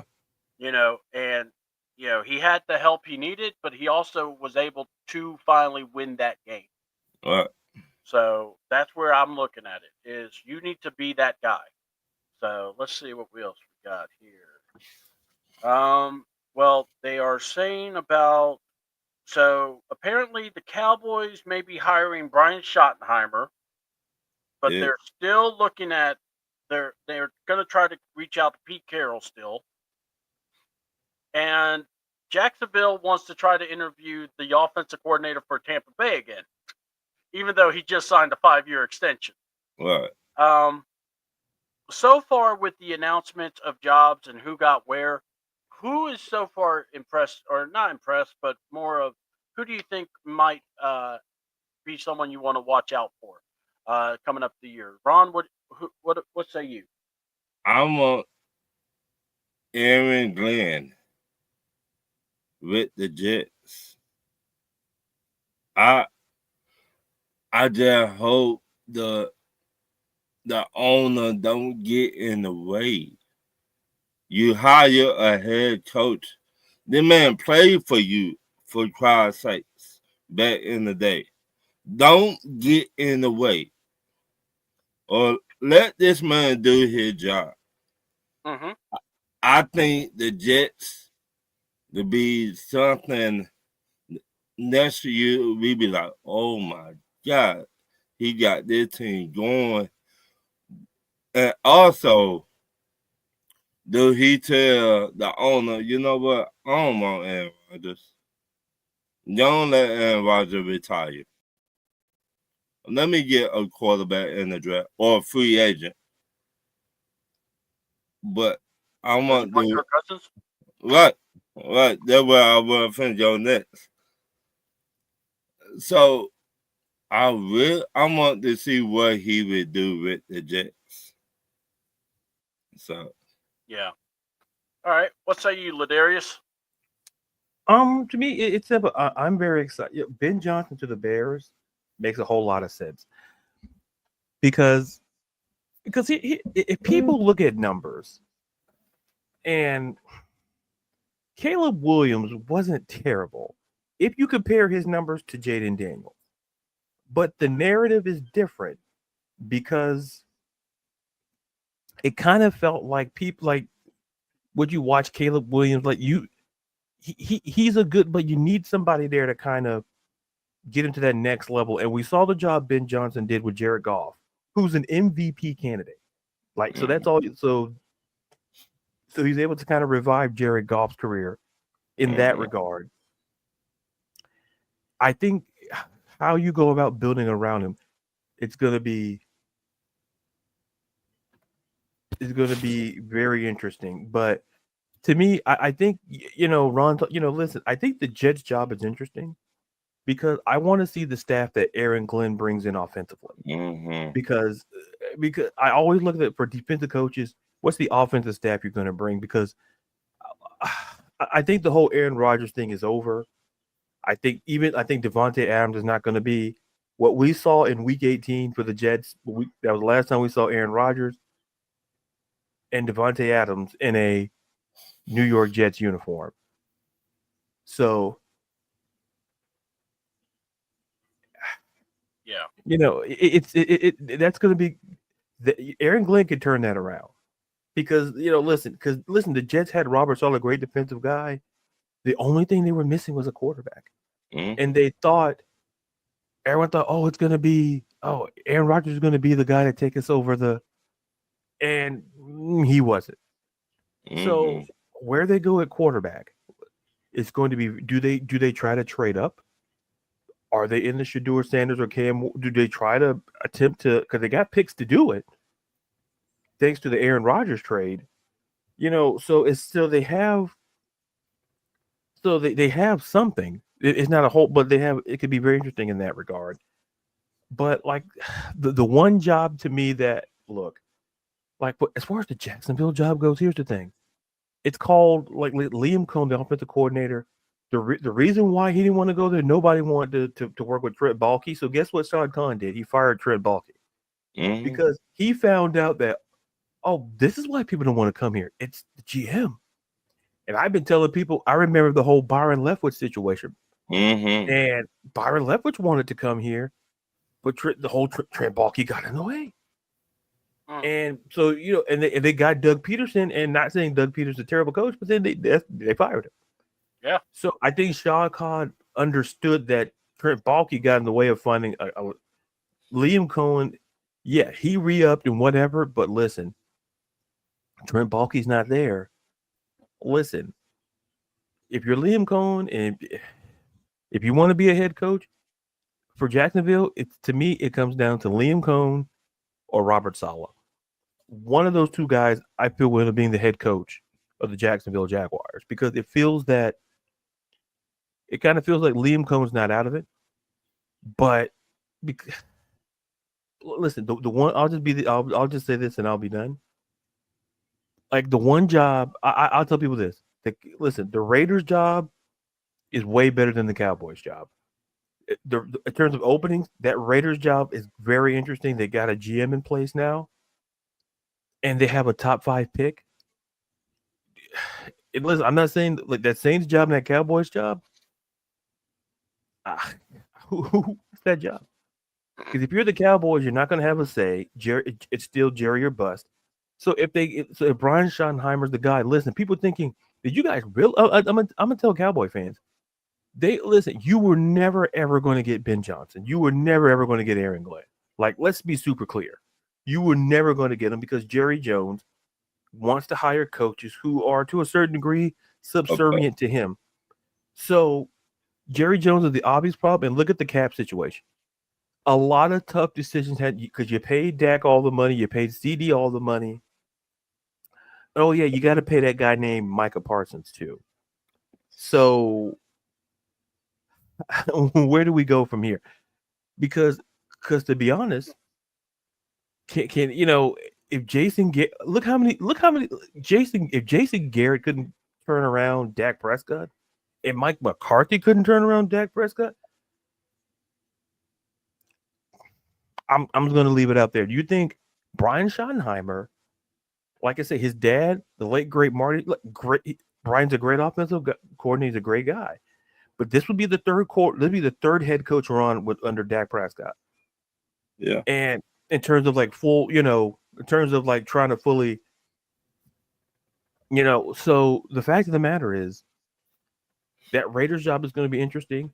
I think Pete Carroll's going to be, it's going to be interesting. It's going to kind of play a factor.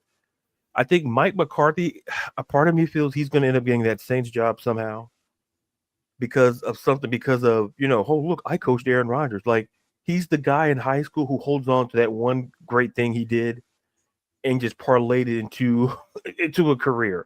What? And like I said on the morning show, to me, it's like Ray Parker Jr. with Ghostbusters. I tell you, name another hit by Ray Parker Jr. It is not disrespecting. Like, listen, Ray Parker Jr. was in the group called Radio. And they had a couple, but not to the success of Ghostbusters. Mike McCarthy's claim to fame, I coached Aaron Rodgers and I won a Super Bowl. And it's like, you go back to the high school reunion, like, what have you done since? Mike McCarthy can't say anything. But he's going to hold on to it. And that's how he gets jobs, because the head coaching market is a little kind of Ben Johnson and Aaron Glenn are gone. So you might have to settle for a guy like Mike McCarthy. So those I took up too much time, but those are my thoughts. All right. I just think I also want to say shout out to Grable. I mean, look, I think the Patriots did Gerard Mayo dirty, but yet Grable got a good job. I guess he's trying to do what he's trying to combine the Sith Lord and all the evil realms by bringing in Josh McDaniels. But anyway, but you know what? Just watch out. Just, I'm intrigued by that still. But I think really honestly, when you look at this, I think the person that might have the really upper hand is maybe Saleh. You know, he's still out there, and if he decides to sign with, I think if he signs with the Raiders, or even it's like this: whoever gets him, you're going to get a really damn good coach. Right. And I don't care what anyone. You could tell me what you want.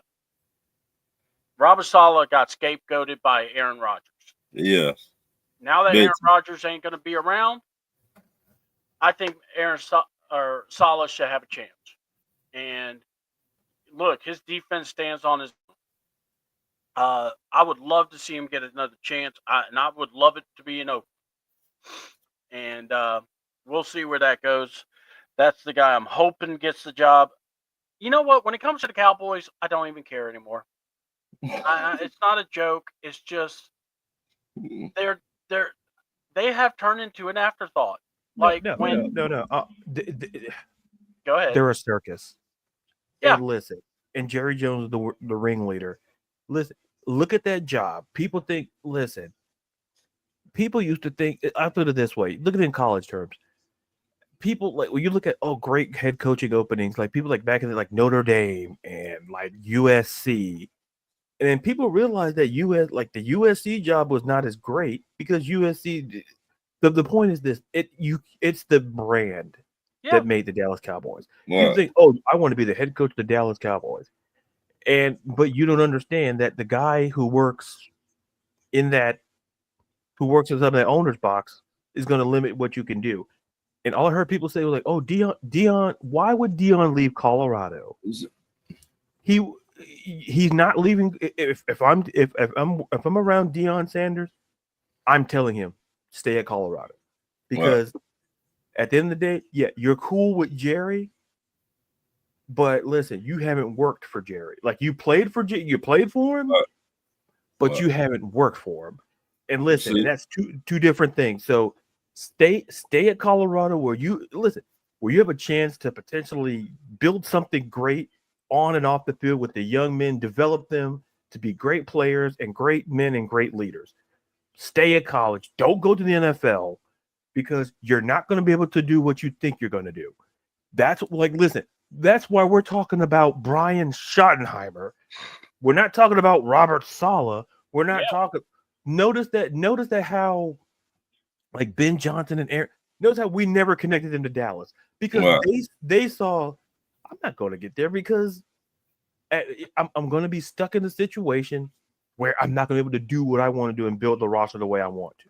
Right. So that's why you get Brian Schottenheimer. And I'm not going to disrespect Brian Schottenheimer's resume, but here's the thing: if he's the guy you get, Dallas, look, if that's the guy you want, that guy could be Jason Garrett 2.0. So go ahead, Ron. I want to throw a name out there, and we talk about this person the last 2 years, and I want to get y'all take. How about Every Big Enemy to Jacksonville? Well, what, as a head coach or just a coordinator? Head coach. I think, in my opinion, he could turn Jacksonville around. It just depends on the owner. It depends on him. See, go ahead, see that. I mean, I'm just going to say what I think real quick. It just depends on the owner, and can he develop does he have relationships? Now as an offensive coordinator, I wouldn't have a problem having them. Right. All right, but again, that's me. Now, but for head coach, I don't know. Because you got to see can he see beyond the forest? Can he see beyond the trees? What? See, or is he still stuck in front of the wood that's in front of him? That go. I really think when he went to Washington, they screwed him over. In my opinion. Why I say this because remember they had to sell the team. That might be had told him, "Hey, we're gonna bring you here, blah blah blah blah."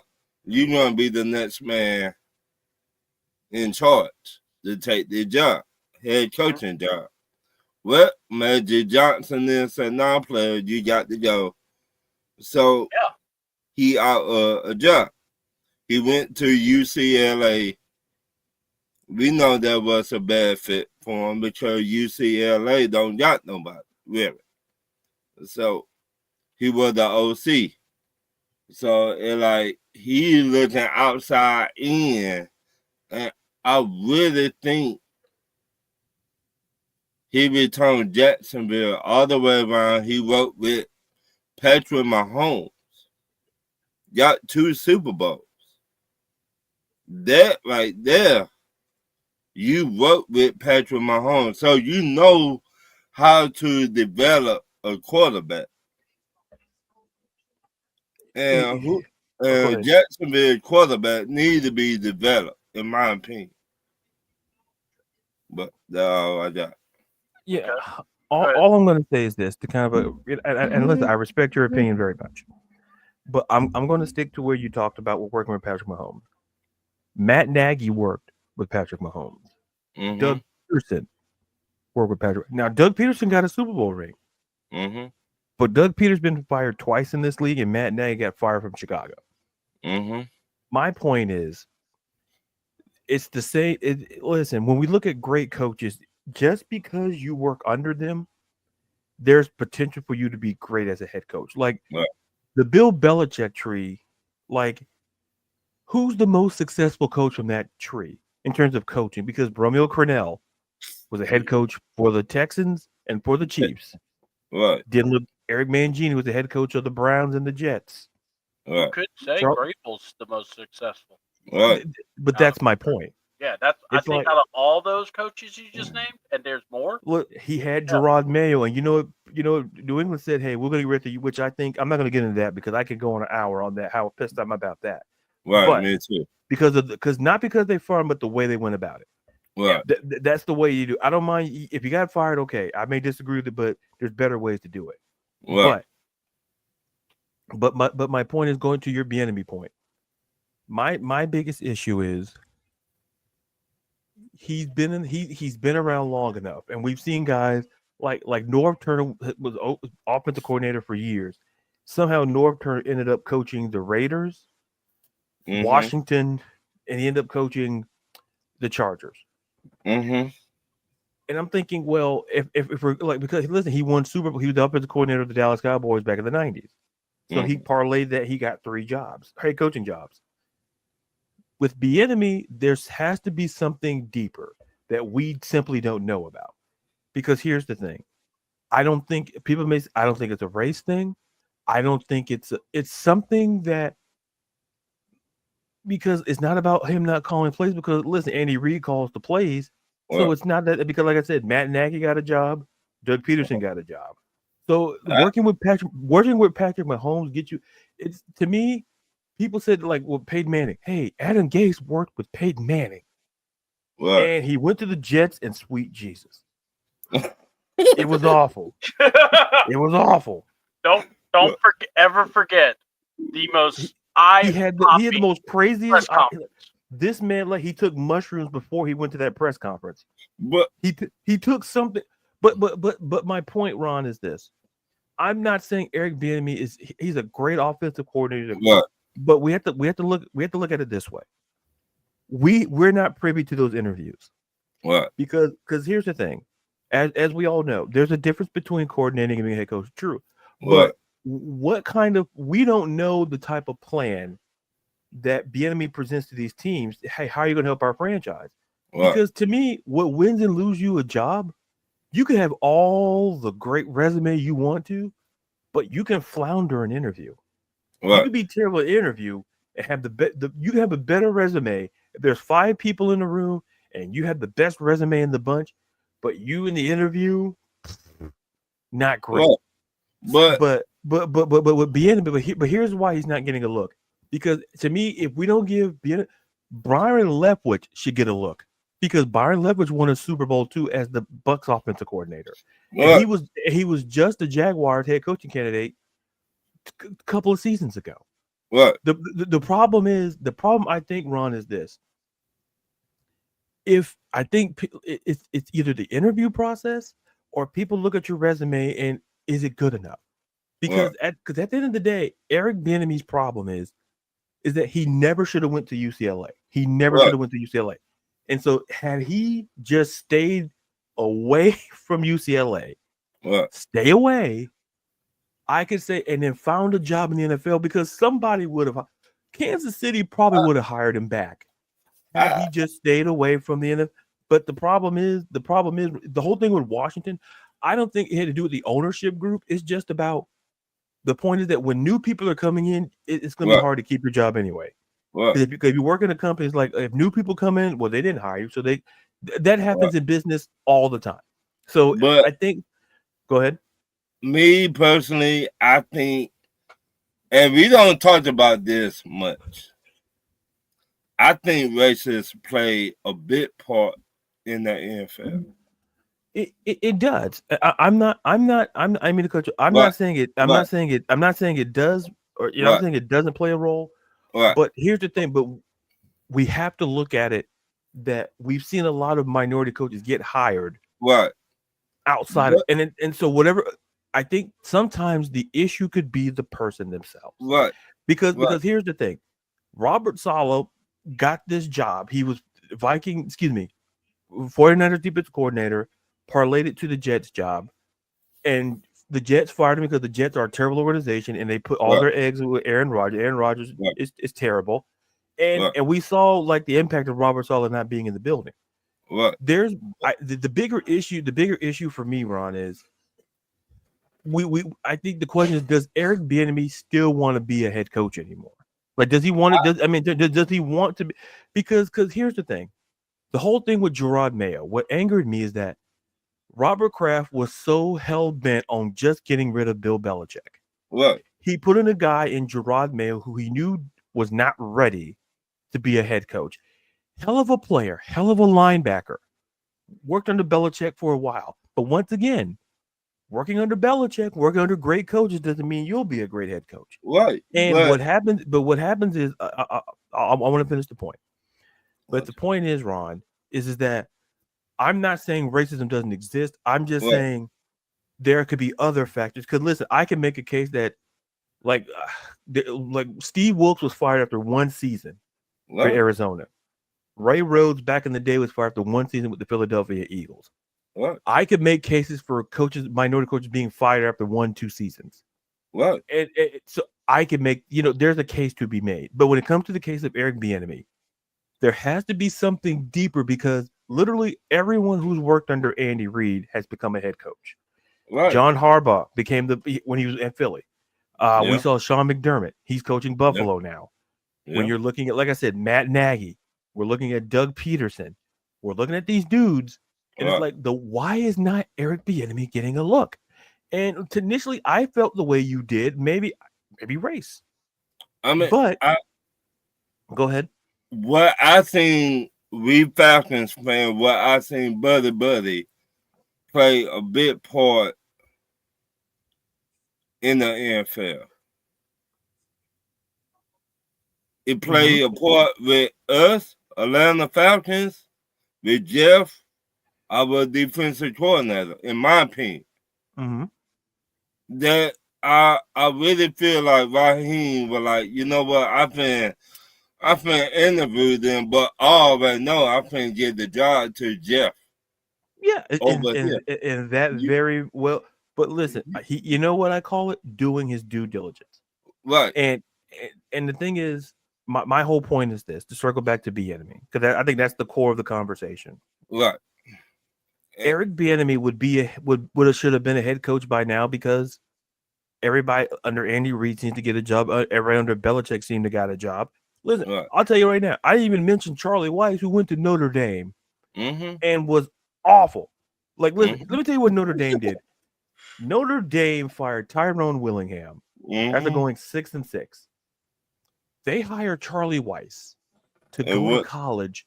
And then this man lost to Navy And at that point, Navy was getting their cheeks clapped by Notre Dame. And all of a sudden, Navy's beating Notre Dame.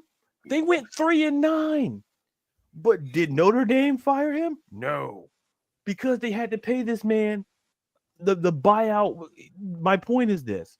Charlie Weiss got the Notre Dame job because of New England, and everybody falls into the trap of you working for a great head coach. Right. But my thing is this. I understand your point about the race. I'm not saying you're wrong. But my thing is that we're not in those meetings. We don't know how Eric Bieniemy interviews. We don't know what, I'm not trying to, because here's the thing. I kind of feel that if Eric Bieniemy was to be a head coach, he'd have been one by now. That's my point. I'm not negating him as a candidate. But here's the thing. You go look at that Bill Belichick coaching tree, and if you're telling me the best guy who worked under there is the guy they had to hire back in Mike Vrabel, it's Mike Vrabel. Bill Belichick has been coached in the NFL, 2.5 decades, many great assistants. Listen, Josh McDaniels, the guy they hired back, go look at his work at Denver. He was the guy who thought Tim Tebow was a great idea. He thought that. He took him in the first round. And as the Gators guy, I would have told him, you had no business taking Tim Tebow in the first round. Because Tim Tebow, as much as I love me some Tim Tebow, that guy was because he was not asked to do the things that Urban Meyer asked him to do in Florida. I tried to tell people, I'm like, Urban never wanted him to be a pocket guy. He never asked him to be accurate. He wanted Tim. It was a fullback. He was a running back in quarterback's clothing. Go look at the numbers. The numbers, like, that's he was a terrible thrower of the ball. But I'm saying this all to say this, Ron. Andy, if you look at Andy Reid's tree and Bill Belichick's tree, you'll see similarities. I mean, because to me, because my whole thing is this: Andy Reid vouched for Eric Bieniemy, and Eric Bieniemy still didn't get a job. That's what I'm saying. But everybody vouches for Eric Bieniemy. To me, if Eric Bieniemy, if everyone's vouching for you to get this job, to be a head coach in the league, and you're still not hired, maybe we got to start looking deeper. Is my point. That's all I'm saying, because that Bill Belichick tree, people stayed away. Like Mangini, Crennel, they damn sure stayed away from Charlie Weiss. At Notre Dame, he had to come back and be the upper. And then Josh McDaniels, what happened? He went to the Raiders. Look, the point is, if Eric Bieniemy, it feels like everybody under the Belichick or Reid tree has been at least a head coach at least twice. It feels like, and to some degree, outside of like maybe Matt Nagy. If you look at how the NFL, we see coaches get fired all the time. Absolutely. And they come up with a job like that to be a next head coach. Absolutely. Yeah.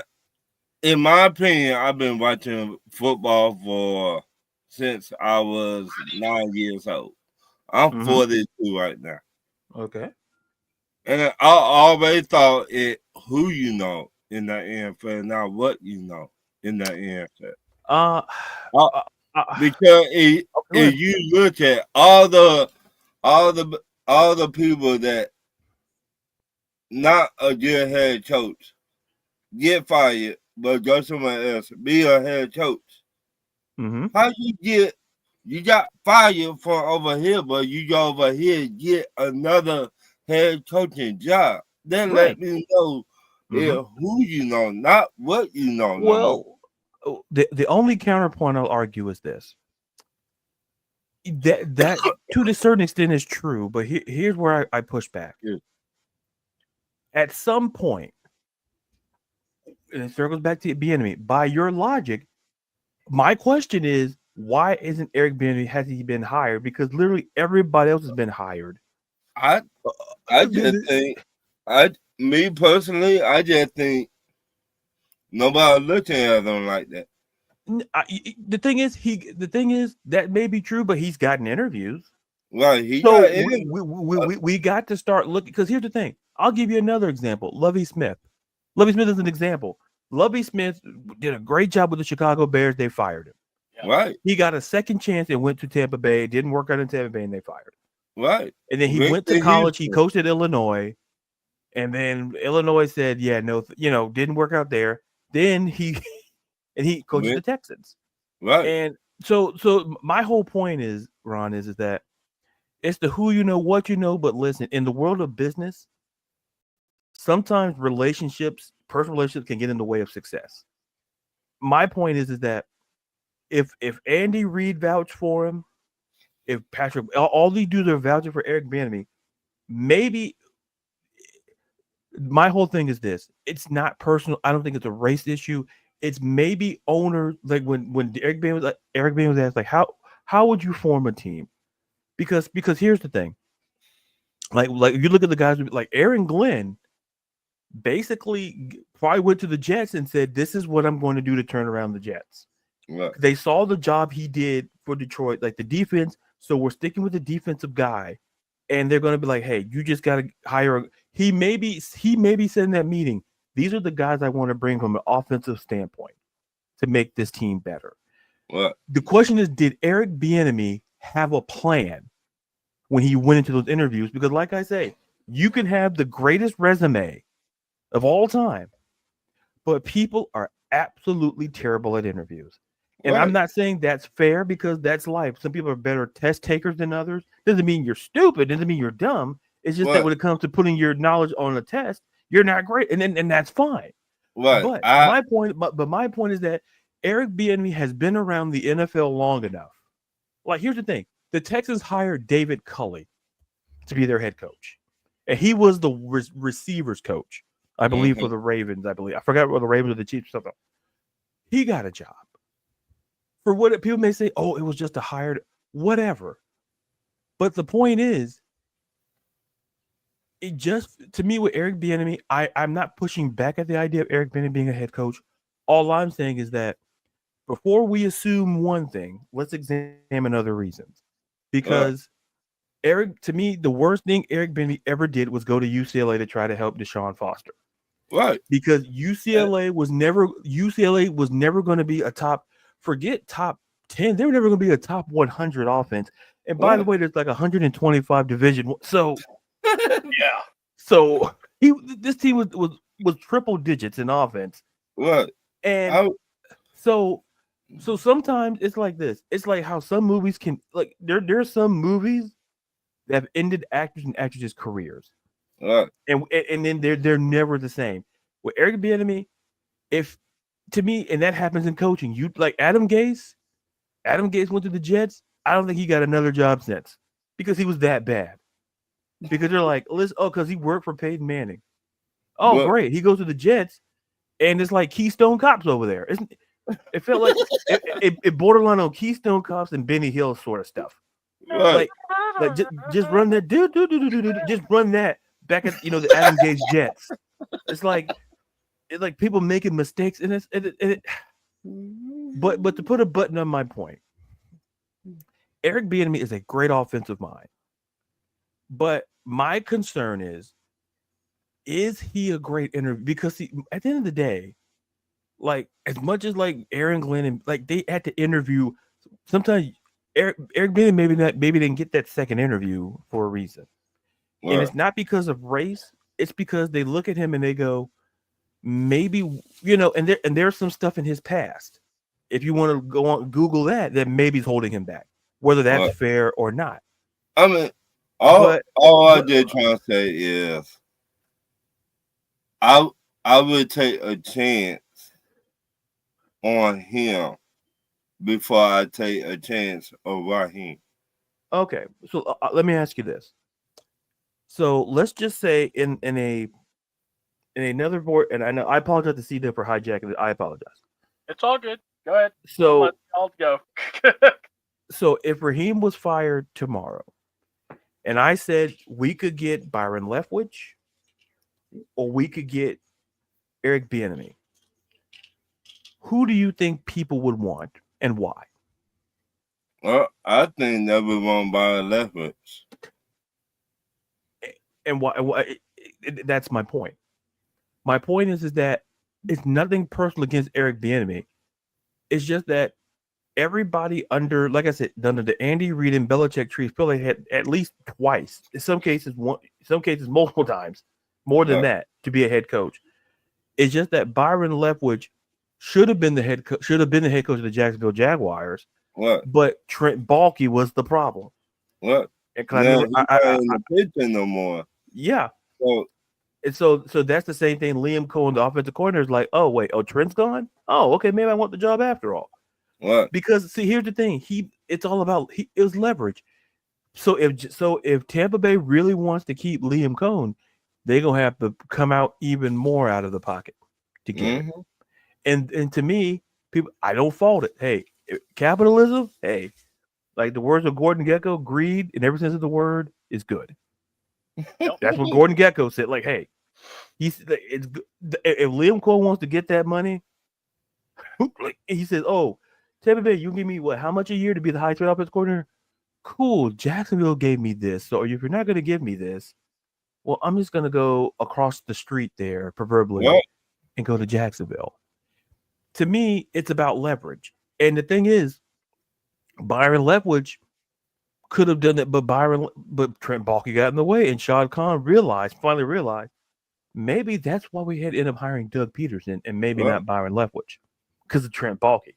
And I wrote a piece about it. I said maybe Trent Baalke was the problem. I'm like, folks, like look at the record of the 49ers under Trent Baalke. And like it wasn't terrible, but it wasn't great either. But to put a button on the show, because I want to go. We went too long in my Eric Bieniemy maybe doesn't just interview well, and I think that we're not in those interviews because at these interviews you have to give a vision or a plan. These owners, if they're giving them the keys to your franchise, they want to know what you're going to. It's like basically they're giving the keys to the Bentley, to the Mercedes. They're giving you the keys to that fancy luxury car. Are you going to keep it on the road or are you going to crash it? That's and how you doing that interview decides like, are they going to keep it on the road? Or we're going to go far? Or we're going to crash it? Mm-hmm. So that's my 2.5 cents on it. Hey. That's all I have to say. Yeah, no, I got you. No, it's fine. That's why we do these. I mean, I was just like I said, I appreciate the back and forth. Yeah, I throw in the white flag and oh, Jesus. Hold on. It wasn't like he picked you up upside down and went, Ron, do you understand what I'm saying? You have no choice. Look, Apollo Afawaki. I throw in I'm just here with the towel waiting for Ron to give me the signal, and Ron's still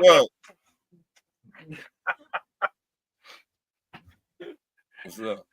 Hey, but I'm not going to let you die like Rocky let Apollo go, so don't worry. Yeah. He said if he died. I bet you Rocky's haunted by Apollo Creed's ghost every night. Well, to be fair, Apollo did say, don't you throw that towel. Don't you throw that towel. Well, to be fair, Apollo had no business dancing to James Brown coming to living in America either. He could have not danced either. Like, I tell you, that's when he lost the fight. Oh, let me dance. I'm like, you don't get it, Apollo. You're facing up like it. Yeah, like that's when he lost. He lost. He started. You see, Drago is all business. Creed, look. He got the hands. I can't fault the man that wants to dance before he. But listen, a quick question: was Apollo in Apollo? Was he in Rocky 4? Was he in 5? Like, was he? Maybe in spirit, but not in reality. Yeah, was he there? Because there's a reason for that. It's because sometimes, as much as we love to dance, there's a time not to dance. And that would have been just because the music's playing, don't mean you gotta listen. Just because you go to a buffet, don't mean you gotta eat up everything on the tray. That's all I'm saying. Say something for everybody else. That's all I'm gonna say. Look, they got wings. I'm taking some though. But obviously, but that is mandatory. Look, I just was able to get on Instagram and just find some good reels to send my friends. So that's all I was doing. So look. AKA, you may want to check your stuff a little bit. Sorry. You can't show that here. No, wait, no. Oh my God. Well, there was some I couldn't even hear because I didn't want it to come over the microphone. It would have been like, And so like, as y'all wonka, talking about, wonka. Like, that's not good. That's not good. life is a mystery. It's like, no. We're not talking I'm about like, that.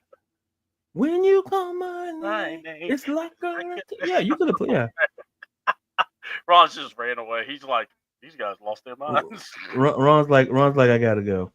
Yeah. Well, we were going to talk more about other things, but honestly, I was like, I'll let y'all ride that out. So, what we'll do is we're going to just put a kibosh on it right now, and basically we're going to plug our stuff. I mean, it's not bad. It's just what's it called? I was going to say max 2 hours. So when you said I think I went over time, I'm like, no, and then I looked over. Oh yeah, you did, but it's all right. It's all right. Y'all just you see, folks.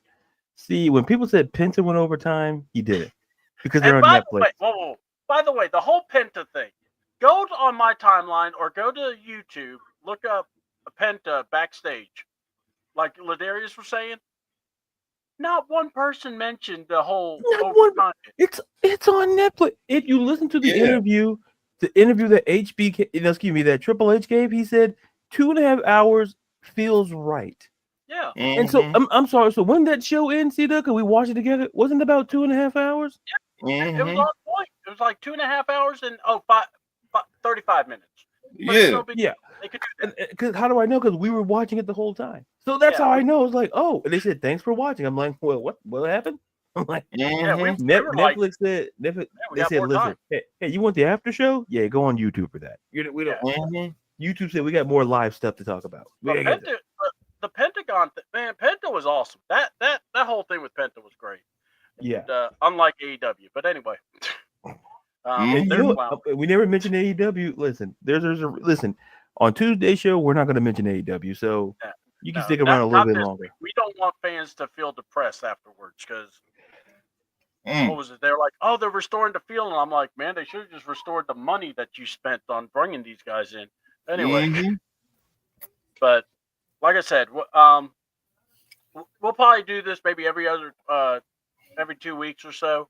Yeah. Or how we feel, or at least after the Super Bowl, we'll do a show and have our works and takes and everything about it. Even talk about the commercials and then what more from coaching searches and everything else. We'll talk about all that. So stay tuned to the Beard Gang, as well as just keep it tuned in because we'll also have wrestling going on. We're hitting our stride now. It's WrestleMania season. We'll be talking the Rumble. Cannot wait for that. We got Saturday night main event. We just found out Jesse the Body Ventura is coming back. So even better. I want him to make Pat McAfee even more uncomfortable. And hopefully if Hulk Hogan even does show up, CM Punk throws him over the top rope like he promised he would. Just on principle. But we'll be talking about that this coming Tuesday with Tanya Ray Fox. I said it right? You're doing great. You're doing great. So yeah, we can't wait to have her on. We're gonna get all that imaging and everything together and make sure that we put it out there. We look forward to having the review show where we're talking about basically the latest in WWE, especially because they got Saturday night main event this Saturday, and then we'll obviously be talking about Raw, SmackDown. If anything happens, we'll talk about it, and then we'll obviously preview the Rumble. So I can't wait. It's going to be fun. This is the best time of the year, honestly. It really is. If the damn snow would stop. Anyway, because right now the snow's kicking my back and butt. So well, let me look outside. I don't know what that is. So you're good. You're good. You don't have to worry about that. Yeah. Hey, Terry didn't ask me about the snow today. I think I want to know why. How's the snow? Hold on. We had T-Mobile with us. That was T-Will being T-Mobile and then he had his wife with him. So he also had to be good. Quite frankly, I think we should hire the wife and consider, hey, maybe reducing Terry's hours. I mean, he does do about 50 shows a day, so I said, can we trade Terry for a box of Juju beads? Draft pick. I mean, yeah, because I feel like chicken wings might be too much of a thing. Yeah, I know. I don't know, man. Jujubes are kind of expensive. I don't think people are just going to give up. You got to give up a little something else to get some Jujubes. I mean, hey, it is what it is. I'm just saying. Maybe that necklace he wears. I think that put that part of the deal. Hey now. He might take that shirt and be like, damn! What? Listen. All I'm gonna say is that he chose to wear his necklace over wearing a shirt. That's a personal choice. Yeah, that personal right there. Because me and Ron were like, "Whoa, like that's too much." I seen the talk on me. I've been having nightmares. Listen, hey, how do you ruin Taco Tuesday? That right there. You know what? We're having Italian tonight. Why? We're having Italian Tuesday. So we're having Tuscany Tuesday now. That's what it is. The taste of Tuscany. Because no, Taco Tuesday. Yeah, after what I saw, it didn't look seasoned or anything. It looked kind of expired. And like you can't go like listen. I seen that. I was like, what the hell? Man, Thank God children weren't present because my God. Then LaDarius kept he was bouncing on me and I was just like going, where'd you go? Right before his segment, I was about to say, all right, started laying down and I looked up, I couldn't find LaDarius. I'm like, where did he go?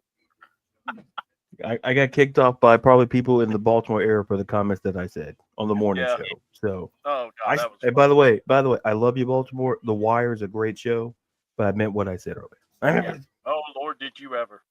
Especially when you went on. I was like, get him, just keep going.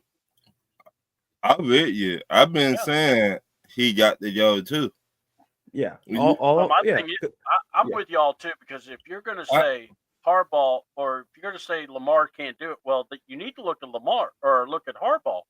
He's the guy that's making these game plans. He's the guy, when he had all the talent in the world, he was able to win. Right. Well, not all the time, but you know what I mean. Right. He was able to win the Super Bowl with his team. The Ray Lewis, the Ed Reed, all them. And I looking at Lamar like, yeah, you win an MVP during the season. Then when playoff get here, you don't show up. Well, I will say this. Look, you got to remember this. In this game alone, I will say this.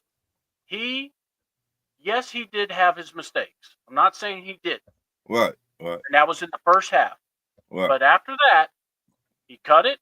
And then not just that, he got his team in there to win. They were a drop pass away from a tied ball game. Right. And I'm just saying, I get what you're saying, but I'm saying this. I can't say, oh, Lamar could. I thought Lamar, if it wasn't for Lamar, they don't get there. That drive was damn impressive. Right. It was impressive. And I said the same thing about Matt Ryan a while back. I mean, you talked about this, that we were like, we will get to the playoffs, Matt Ryan throw an interception. Yeah, it's not just that, but I just thought that game, you saw how Derrick Henry was running up on people. Right. And you're telling me from a 2-yard mark, you can't run the ball to Derrick Henry. Just Derrick Henry. It go back to what LaDarius said this morning. Mm-hmm. Back in the day with Seattle, you had beast mode. Yeah. Uh-oh. Well, we're about to wrap up, Ron. So go ahead. All right. So So you go ahead and do your thing. I heard you say Ron. Like, all right, folks. If you want to watch us, you keep on ATL Game. We're on Thursdays. We do a morning show every week, and then on Tuesdays we talk wrestling. Ron's going to be with us on football shows no matter what.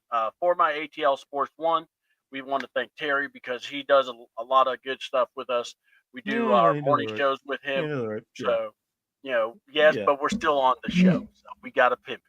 So Monday. Do we though? I don't feel like we have to. Monday, Wednesday, and Thursday. Monday and Wednesday. And then on Thursday, I do the show for my channel. So I want to thank you all. Hope you all like it. LaDarius, tell the good people where to find you. If you're in the Baltimore area, you can find You can find me on Twitter and TikTok at LaDarius_Brown. Instagram, LaDarius_Brown, writer editor for Beyond Women's Sports. I have an article about the Women's Royal Rumble coming out next week. This weekend, previewing both the AFC and NFC Championship games. And, shout out to the chat. Shout out to you guys. And we'll see you. Oh, just be safe out there, folks. Yeah. Just be safe out there. All right, Ron, you're back. Anyway, you want to plug anything or just tell them where to find you? Nah, but I will say this. Everybody in the comments, like and share the show. Yeah. Like and share the show. And at the end of the day, talk to your family members. Okay. Never know what people are going through behind closed doors. Yeah, right. They might be smiling and dancing, but you don't know what a person going through behind closed doors. So check on your family members. So. All right, cool. And also you can find Ron on Talk Your Ish, and he is, like I said, you'll see him on for my ATL Sports One with us when we're talking football. So, and Ron does a good job, and I love it. He's very passionate, so we appreciate you, Ron. And check him out. Meet him on, or if you're on Facebook, look up Ron Thomas. You'll see him. He's always on these groups. He's hilarious. And you know what? What we really need is Ron to actually not be so, quiet and not so diminutive about how he feels about sports. We need him to speak up and just let it out sometimes. Don't be ashamed. He can say what he feels about his team. Because we always wonder, man, I wonder what Ron really feels. Especially when he's like, man, we doo-doo. Right. I mean, sometimes I just feel like I am so tired of losing. Yeah. I'm tired. Yeah. And if Raheem don't get it right this year, then you got to go, player. Like 82 Monte Carlo said, right. Raheem is next if he don't get it right. Right. He next. Shout out to Monte Carlo. Yeah. But if we don't get to the playoffs this year coming up, you got to go, Raheem. Soon it says 0.00. If I'm off the blank, hey, player, you're not coming back to ATL. I thought looking at your pass key. Right, give me your car key, your pass key, give me everything that you got. Your hoodies, your hats, everything you got. Why did you cut the pants sleeves? Why did you cut the pants sleeves? What? Stop showing your ankles. Right, stop it. They asked me. Don't nobody care about your ankles. And that's a fashion tip with Ron Thomas. All right, folks. Enjoy the show. Hope y'all please like and subscribe, share it, put it out there. Leave a comment. If you leave a comment, I will get with you. And if you'd like to be on the show yourself, just please let us know. Hit me or LaDarius up on our Twitters or X accounts. LaDarius_Brown, CDouble And if you're interested in being on the shows with us, we'll definitely collaborate and get together and make it happen. So for LaDarius, for Ron, I'm CDouble. We gone.